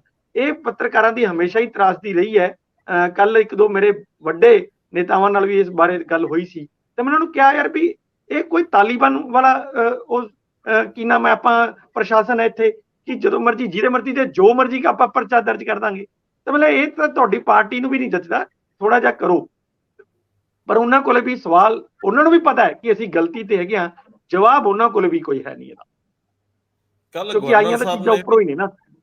ਜੀ, ਗਵਰਨਰ ਸਾਹਿਬ ਨੇ ਵੀ ਇਹਦੇ 'ਚ ਦਖਲ ਦਿੱਤਾ ਹੈ। ਜੀ ਹਾਂ, ਗਵਰਨਰ ਸਾਹਿਬ ਨੇ ਵੀ ਚੀਫ ਮਿਨਿਸਟਰ ਨੂੰ ਇਸ ਤੋਂ ਜਵਾਬ ਮੰਗਿਆ ਹੈ ਕਿ ਇਹ ਕੀ ਹੈਗਾ, ਕਿਵੇਂ ਪਰਚਾ ਕੀਤਾ ਗਿਆ। ਮੇਰਾ ਖਿਆਲ ਹੈ ਕਿ ਸ਼ਾਇਦ ਅੱਜ ਇਹਦੇ ਵਿੱਚ ਕੁਝ ਨਾ ਕੁਝ ਹੋਏਗਾ। ਇਹ ਪੱਕਾ ਬਣਦਾ ਵੀ ਹਾਂ, ਬਿਲਕੁਲ। ਇਹ ਬਣਦਾ ਹੈ, ਲੇਕਿਨ ਇਹਦੇ ਨਾਲ ਇਹ ਵੀ ਸਵਾਲ ਹੈ ਕਿ ਆਖਰ ਜੇਕਰ ਗਵਰਨਮੈਂਟ ਕੁਝ ਵੀ ਕਰਦੀ ਹੈ ਤੇ ਉਹਦਾ ਚਿਹਰਾ ਭਗਵੰਤ ਮਾਨ ਨੇ, ਉਹ ਸਾਰਾ ਚੰਗਾ ਜਾਂ ਮਾੜਾ ਅਸਰ ਭਗਵੰਤ ਮਾਨ ਦੀ ਝੋਲੀ 'ਚ ਪੈਂਦਾ ਹੈ। ਜਲੰਧਰ ਦੀ ਇਲੈਕਸ਼ਨ ਹੈ, ਜਲੰਧਰ ਦੀ ਇਲੈਕਸ਼ਨ ਤੋਂ ਪਹਿਲਾਂ ਤੁਹਾਨੂੰ ਯਾਦ ਹੋਣਾ ਵਿਧਾਨ ਸਭਾ ਦੇ ਬਾਹਰ ਬਲਕੌਰ ਸਿੰਘ ਸਿੱਧੂ ਨੇ ਉਹਨਾਂ ਦੇ ਨਾਲ ਕੁਲਦੀਪ ਸਿੰਘ ਧਾਲੀਵਾਲ ਨੇ ਮੀਟਿੰਗ ਕੀਤੀ ਸੀ ਜਦੋਂ ਧਰਨਾ ਦੇਣ ਗਏ ਸੀ ਉੱਥੇ ਇਨਸਾਫ ਲਈ, ਤੇ ਉੱਥੇ ਪ੍ਰੋਮਿਸ ਹੋ ਗਿਆ ਕਿ ਤੁਹਾਨੂੰ ਮੁੱਖ ਮੰਤਰੀ ਸਾਹਿਬ ਨਾਲ ਮਿਲਾ ਦਿੰਦੇ ਆ। ਵਿੱਚ ਫਿਰ ਕਿੰਨੇ ਹਫ਼ਤਿਆਂ ਦਾ ਟਾਈਮ ਸੀ ਕਿ ਮੁੱਖ ਮੰਤਰੀ ਨੇ ਇਹ ਤਰੱਦਦ ਹੀ ਨਹੀਂ ਕੀਤਾ ਕਿ ਮੈਂ ਬਲਕੌਰ ਸਿੰਘ ਨੂੰ ਮਿਲਣਾ। ਇਹ ਕਲਾਕਾਰ ਰਹੇ ਨੇ, ਸਿੱਧੂ ਮੂਸੇਵਾਲਾ ਵੀ ਕਲਾਕਾਰ ਸੀਗਾ, ਕੰਟਰੋਵਰਸੀਜ਼ ਆਪਣੀ ਜਗ੍ਹਾ ਨੇ, ਇਹਨਾਂ ਨੂੰ ਤਾਂ ਉਹਨਾਂ ਦੇ ਘਰ ਚਲੇ ਜਾਣਾ ਚਾਹੀਦਾ ਸੀ ਗਾਏ ਬਗਾਏ। ਭਗਵੰਤ ਮਾਨ ਨੂੰ ਕਿੰਨੀ ਕੁ ਮੁਸ਼ਕਲ ਸੀ, ਤੇ ਜੇਕਰ ਉਹ ਸਮੇਂ ਰਹਿੰਦਿਆਂ ਮਾਮਲਾ ਨਿਪਟਾ ਲੈਂਦੇ ਤੇ ਅੱਜ ਉਹਨਾਂ ਨੂੰ ਰੋਡ ਮਾਰਚ ਦਾ ਫੇਸ ਨਾ ਕਰਨਾ ਪੈਂਦਾ ਜਿੱਥੇ ਲੋਕ ਤਰ੍ਹਾਂ ਦੀਆਂ ਗੱਲਾਂ ਕਰੇ। ਸੋ ਮੈਨੂੰ ਲੱਗਦਾ ਕਿ ਪੋਲੀਟੀਕਲੀ ਕੁਝ ਕਰੈਕਟ ਸਟੈਪ ਜਿਹੜੇ ਲੈਣੇ ਹੁੰਦੇ ਆ, ਉੱਥੋਂ ਸਰਕਾਰ ਬਾਰ-ਬਾਰ ਗਲਤੀ ਕਰ ਰਹੀ ਹੈ। ਆਪਾਂ ਅੱਗੇ ਚੱਲਦੇ ਹਾਂ। ਵੈਸੇ ਤਾਂ ਜੇ ਆਪਾਂ ਜਲੰਧਰ ਨੂੰ ਫੜਿਆ ਤੇ ਇੱਥੋਂ ਹੀ ਤੋਰ ਲੈਨੇ ਗੱਲ। ਕੱਲ ਭਗਵੰਤ ਮਾਨ ਨੇ ਪ੍ਰਧਾਨ ਸ਼੍ਰੋਮਣੀ ਕਮੇਟੀ ਨੂੰ ਇੱਕ ਵਾਰੀ ਫਿਰ ਕਟਹਿਰੇ 'ਚ ਖੜਾ ਕੀਤਾ। ਇੰਦਰਪ੍ਰੀਤ ਜੀ ਹਲਕਾ ਜਿਹਾ ਟੱਚ ਕਰ ਦਿਓ, ਭਾਸਕਰ ਸਾਹਿਬ ਤੋਂ ਡਿਟੇਲ ਲੈ ਲੈਂਦੇ। ਰੰਧਾਵਾ ਸਾਹਿਬ, ਕੱਲ ਇੱਕ ਟੀਵੀ ਇੰਟਰਵਿਊ ਦੇ ਵਿੱਚ, ਮਤਲਬ ਜਿਹੜੀ ਆਪਾਂ ਪਹਿਲਾਂ ਵੀ ਗੱਲ ਕੀਤੀ ਹੈ, ਟੀਵੀ ਇੰਟਰਵਿਊ ਹੋਇਆ ਸੀ ਤੇ ਉਹਦੇ ਵਿੱਚ ਭਗਵੰਤ ਮਾਨ ਹੋਣਾ ਨੇ ਜਿਹੜਾ ਐਸਜੀਪੀਸੀ ਦੇ ਪ੍ਰਧਾਨ ਔਰ ਸ਼੍ਰੀ ਅਕਾਲ ਤਖਤ ਸਾਹਿਬ ਦੇ ਜਿਹੜੇ ਜਥੇਦਾਰ ਹੈਗੇ ਆ, ਦੋਨਾਂ ਨੂੰ ਹੀ ਕਟਹਿਰੇ 'ਚ ਖੜਾ ਕੀਤਾ। ਉਹਨਾਂ ਨੇ ਪਹਿਲਾਂ ਤਾਂ ਉਹਨਾਂ ਨੇ ਇਸ ਗੱਲ ਨੂੰ ਲਿੱਤਾ ਕਿ ਜਿਹੜੇ ਐਸਜੀਪੀਸੀ ਦੇ ਪ੍ਰਧਾਨ ਨੇ ਉਹ ਇੱਕ ਵੱਡੀ ਸੰਸਥਾ ਦੇ ਪ੍ਰਧਾਨ ਨੇ ਜਿਹਦਾ ਕੰਮ ਗੁਰਦੁਆਰਿਆਂ ਦੇ ਪ੍ਰਬੰਧ ਕਰਨਾ ਹੈ, ਤੇ ਉਹ ਵੋਟਾਂ ਕਿਉਂ ਮੰਗ ਰਿਹਾ ਤੱਕੜੀ ਵਾਸਤੇ। ਸੋ ਇੱਕ ਤਾਂ ਉਹਨਾਂ ਨੇ ਇਹ ਮਤਲਬ ਜਿਹੜਾ ਸਿੱਧਾ ਅਟੈਕ ਕੀਤਾ, ਤੇ ਉਹਨਾਂ ਨੇ ਕਿਹਾ ਵੀ ਜੇ ਮਤਲਬ ਉਹਨਾਂ ਲਈ ਮੰਗਣੀਆਂ ਹੀ ਆ ਤੇ ਫਿਰ ਇੱਕ ਸਧਾਰਨ ਵਰਕਰ ਵਾਂਗੂ ਜਾਂ ਇੱਕ ਸਟਾਰ ਪ੍ਰਚਾਰਕ ਵਾਂਗੂ ਆਪਣਾ ਨਾਮ ਉਹਦੇ ਵਿੱਚ ਪਵਾਓ ਤੇ ਜਿਵੇਂ ਮਰਜ਼ੀ ਵੋਟਾਂ ਮੰਗੋ। ਤੇ ਦੂਜਾ ਉਹਨਾਂ ਨੇ ਜਿਹੜੀ ਅਜਨਾਲੇ ਵਾਲਾ ਕਾਂਡ ਸੀਗਾ ਜਿਹਦੇ ਵਿੱਚ ਗੁਰੂ ਗ੍ਰੰਥ ਸਾਹਿਬ ਦੀ ਬੀੜ ਨੂੰ ਲੈ ਕੇ ਅੰਮ੍ਰਿਤਪਾਲ ਹੋਣੀ ਗਏ ਸੀ, ਤੇ ਉਹਦੇ ਤੇ ਇੱਕ ਕਮੇਟੀ ਅਕਾਲ ਤਖਤ ਸਾਹਿਬ ਦੇ ਜਥੇਦਾਰ ਗਿਆਨੀ ਹਰਪ੍ਰੀਤ ਸਿੰਘ ਨੇ ਬਣਾਈ ਸੀ ਕਿ ਇਹ ਕਮੇਟੀ ਰਿਪੋਰਟ ਦੇਗੀ ਕਿ ਇਸ ਤਰ੍ਹਾਂ ਕਿਸੇ ਬਾਬਾ ਜੀ ਦੀ ਬੀੜ ਨੂੰ ਲੈ ਕੇ ਜਾਣਾ ਠੀਕ ਹੈ ਕਿ ਨਹੀਂ ਹੈ। ਸੋ ਉਸ ਦੇ ਉੱਤੇ ਵੀ ਉਹਨਾਂ ਨੇ ਇਹ ਕਹੀ ਗੱਲ ਕਿ ਵੀ ਉਹ ਤੱਕ ਰਿਪੋਰਟ ਆਈ ਨੂੰ ਕਿੰਨਾ ਟਾਈਮ ਹੋ ਗਿਆ ਤੇ ਸਾਰਵਜਨਿਕ ਕਿਉਂ ਨਹੀਂ ਕੀਤੀ ਜਾ ਰਹੀ। ਨਾਲ ਦੀ ਨਾਲ ਇਹ ਕਿ ਵੀ ਕਮੇਟੀਆਂ ਬਣਾਉਣ ਦੀ ਜਥੇਦਾਰ ਸਾਹਿਬ ਨੂੰ ਕੀ ਲੋੜ ਹੈ। ਉਹ ਤਾਂ ਸਿੱਧੇ ਆਦੇਸ਼ ਕਰ ਸਕਦੇ ਆ ਵੀ ਇਸ ਤਰ੍ਹਾਂ ਦਾ ਕਿਸੇ ਵੀ ਧਰਨੇ, ਪ੍ਰਦਰਸ਼ਨ ਜਾਂ ਕਿਤੇ ਵੀ ਮਤਲਬ ਜਿਹੜਾ ਹੈਗਾ ਉਹ ਗੁਰੂ ਗ੍ਰੰਥ ਸਾਹਿਬ ਦੀ ਬੀੜ ਨੂੰ ਨਹੀਂ ਲੈ ਕੇ ਜਾਇਆ ਜਾਏਗਾ, ਉਹ ਪ੍ਰੋਪਰ ਗੁਰਦੁਆਰੇ 'ਚ ਹੀ ਰਹੇਗੀ। ਤੁਸੀਂ ਕੋਈ ਕੰਮ ਕਰਨਾ ਹੈ, ਕੋਈ ਧਰਨਾ ਦੇਣਾ ਹੈ, ਓਟ ਆਸਰਾ ਲੈਣਾ ਹੈ, ਤੁਸੀਂ ਜਾਓ ਗੁਰਦੁਆਰੇ ਦੇ ਵਿੱਚ ਅਰਦਾਸ ਕਰੋ ਤੇ ਉਸ ਤੋਂ ਬਾਅਦ ਤੁਸੀਂ ਧਰਨਾ ਪ੍ਰਦਰਸ਼ਨ ਜਾਂ ਜੋ ਵੀ ਆਪਣਾ ਤੁਸੀਂ ਕੋਈ ਕੰਮ ਕਰਨਾ ਉਹ ਕਰੋ। ਪਰ ਇਹ ਨਹੀਂ ਕਿ ਤੁਸੀਂ ਬਾਬਾ ਜੀ ਦੀ ਬੀੜ ਨੂੰ ਵੀ ਨਾਲ ਹੀ ਲੈ ਕੇ ਜਾ ਰਹੇ ਹੋ। ਉੱਥੇ ਬੇਦਬੀ ਹੁੰਦੀ ਹੈ ਤਾਂ ਉਹਦੇ ਲਈ ਕਾਰਨ ਵੀ ਫਿਰ ਤੁਸੀਂ ਖੁਦ ਹੀ ਬਣਦੇ ਹੋ। ਇਹ ਉਹ ਸਵਾਲ ਐਕਚੁਅਲੀ ਜਵਾਬ ਦੇ ਰਹੇ ਸੀ ਕਿ ਜਦੋਂ ਉਹਨਾਂ ਨੂੰ ਕਿਹਾ ਵੀ ਤੁਸੀਂ, ਤੁਹਾਡੇ ਬਾਰੇ ਐਂਟੀ ਸਿੱਖ ਹੋਣ ਦਾ ਇੱਕ ਪ੍ਰਚਾਰ ਹੋ ਰਿਹਾ ਵੀ ਤੁਸੀਂ ਐਂਟੀ ਸਿੱਖ ਹੋ, ਤਾਂ ਉਹਨਾਂ ਨੇ ਇਹ ਸਾਰੀਆਂ ਗੱਲਾਂ ਉਹਦੇ 'ਚ ਕੀਤੀਆਂ ਨੇ ਵੀ ਜਿਹੜੇ ਆਪਣੇ ਆਪ ਨੂੰ ਸਿੱਖ ਆਉਂਦੇ ਆ ਉਹਨਾਂ ਦਾ ਕੀ ਰੋਲ ਹੈ ਤੇ ਮੇਰੀ ਸਿੱਖੀ ਵਾਸਤੇ ਕੀ ਕੰਟਰੀਬਿਊਸ਼ਨ ਹੈ, ਇਹ ਮੈਂ ਉਹਦੇ ਤੇ ਦੱਸ ਰਿਹਾ ਆਪਣੀ ਗੱਲ। ਜੀ ਭਾਸਕਰ ਸਾਹਿਬ, ਜਲੰਧਰ ਦੀ ਇਲੈਕਸ਼ਨ 'ਚ ਕਾਫੀ ਤਿੱਖਾਪਣ ਆ ਗਿਆ। ਕੱਲ ਪ੍ਰਤਾਪ ਬਾਜਵਾ ਦੀ ਜ਼ੁਬਾਨ ਵੀ ਫਿਸਲ ਰਹੀ ਸੀਗੀ, ਉਹ ਵੀ ਅਪਸ਼ਬਦਾਂ ਤੇ ਆ ਗਏ। ਉਹਨਾਂ ਨੇ ਮੁੱਖ ਮੰਤਰੀ ਲਈ ਸ਼ਬਦ ਕੋਈ ਬਹੁਤ ਇੱਜ਼ਤ ਮਾਣ ਵਾਲੇ ਨਹੀਂ ਵਰਤੇ, ਸਗੋਂ ਮੈਂ ਤਾਂ ਇਹ ਕਹੂੰਗਾ ਕਿ ਉਹ ਸ਼ਬਦ ਆਪੱਤੀਜਨਕ ਸੀਗੇ। ਔਰ ਹਾਲਾਂਕਿ ਬਾਜਵਾ ਤੇ ਜਿਹੜੇ ਦੋਸ਼ ਲੱਗਿਆ, ਇਹਨਾਂ ਦੋਸ਼ਾਂ ਦੇ ਮੂਹਰੇ ਬੰਦੇ ਦਾ ਥੋੜਾ ਜਿਹਾ ਹਿੱਲ ਜਾਣਾ ਬੜਾ ਜਾਇਜ਼ ਹੁੰਦਾ ਕਿ ਤੁਸੀਂ ਤਾਂ ਮੁੱਖ ਮੰਤਰੀ ਦੇ ਅਹੁਦੇ ਦੇ ਉਮੀਦਵਾਰ ਬਣ ਲਈ ਇੱਧਰ ਵੀ ਗੱਲਬਾਤ ਚਲਾਉਂਦੇ ਰਹੇ, ਤੇ ਬਾਜਵਾ ਸਾਹਿਬ ਬਾਰੇ ਬੀਜੇਪੀ ਦੇ ਵਿੱਚ ਜਾਣ ਦੀਆਂ ਗੱਲਾਂ ਵੀ ਉਹਨਾਂ ਦਿਨਾਂ 'ਚ ਚੱਲਦੀਆਂ ਹੁੰਦੀਆਂ ਸੀ। ਮੈਨੂੰ ਲੱਗਦਾ ਇਹ ਵੱਡੇ ਬੰਦੇ ਦੀ ਨਿਸ਼ਾਨੀ ਹੁੰਦੀ ਹੈ ਕਿ ਉਹ ਉਲਟ ਹਾਲਾਤਾਂ 'ਚ ਜਦੋਂ ਬਹੁਤ ਹਨੇਰੀ ਝੱਖੜ ਵਗਦੇ ਹੋਣ ਸਿਆਸਤ ਦੇ ਦੋਸ਼ਾਂ ਪ੍ਰਤੀ ਦੋਸ਼ਾਂ ਦੇ, ਉਦੋਂ ਸੰਭਲ ਕੇ ਚੱਲੇ। ਬਾਜਵਾ ਸਾਹਿਬ ਕੱਲ ਬੁਖਲਾ ਗਏ। ਇਹ ਵੀ ਕੱਲ ਨੂੰ ਤੋਰ ਦਿਓ, ਜਲੰਧਰ ਦੇ ਸੀਨ ਨੂੰ ਇੱਕ ਵਾਰੀ ਫੜ ਹੀ ਲਈਏ।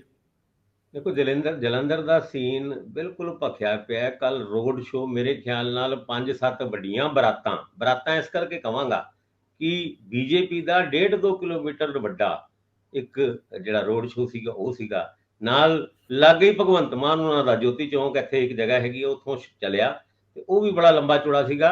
ਔਰ ਉਸ ਤੋਂ ਇਲਾਵਾ ਕਾਂਗਰਸ ਨੇ ਕਾਫੀ ਜਗ੍ਹਾ ਸ਼ੋਅ ਕੀਤਾ, ਅਕਾਲੀ ਦਲ ਵੀ ਆਪਣਾ ਇੱਕ ਤਰੀਕੇ ਨਾਲ ਕੈਂਪੇਨ ਪੀਕ ਤੇ ਲੈ ਗਏ।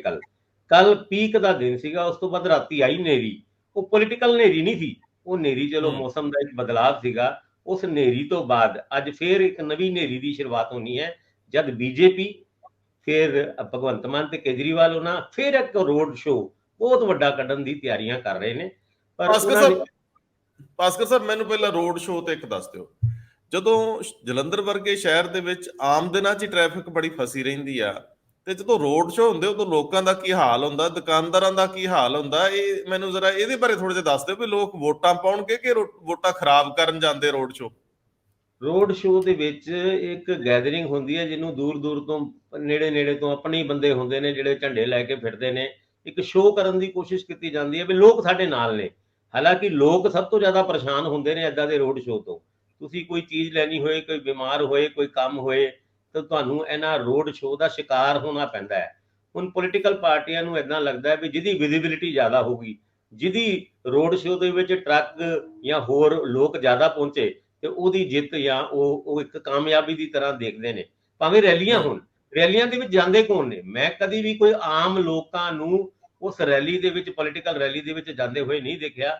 ਉਹ ਆਲਰੇਡੀ ਜਾਂ ਤੇ ਕਿਰਾਏ ਦੇ ਬੰਦੇ ਹੁੰਦੇ ਨੇ, ਜਾਂ ਫਿਰ ਉਹ ਲੋਕ ਹੁੰਦੇ ਨੇ ਜਿਹੜੇ ਉਸ ਪੋਲੀਟੀਕਲ ਪਾਰਟੀ ਨਾਲ ਆਲਰੇਡੀ ਜੁੜੇ ਹੁੰਦੇ ਨੇ।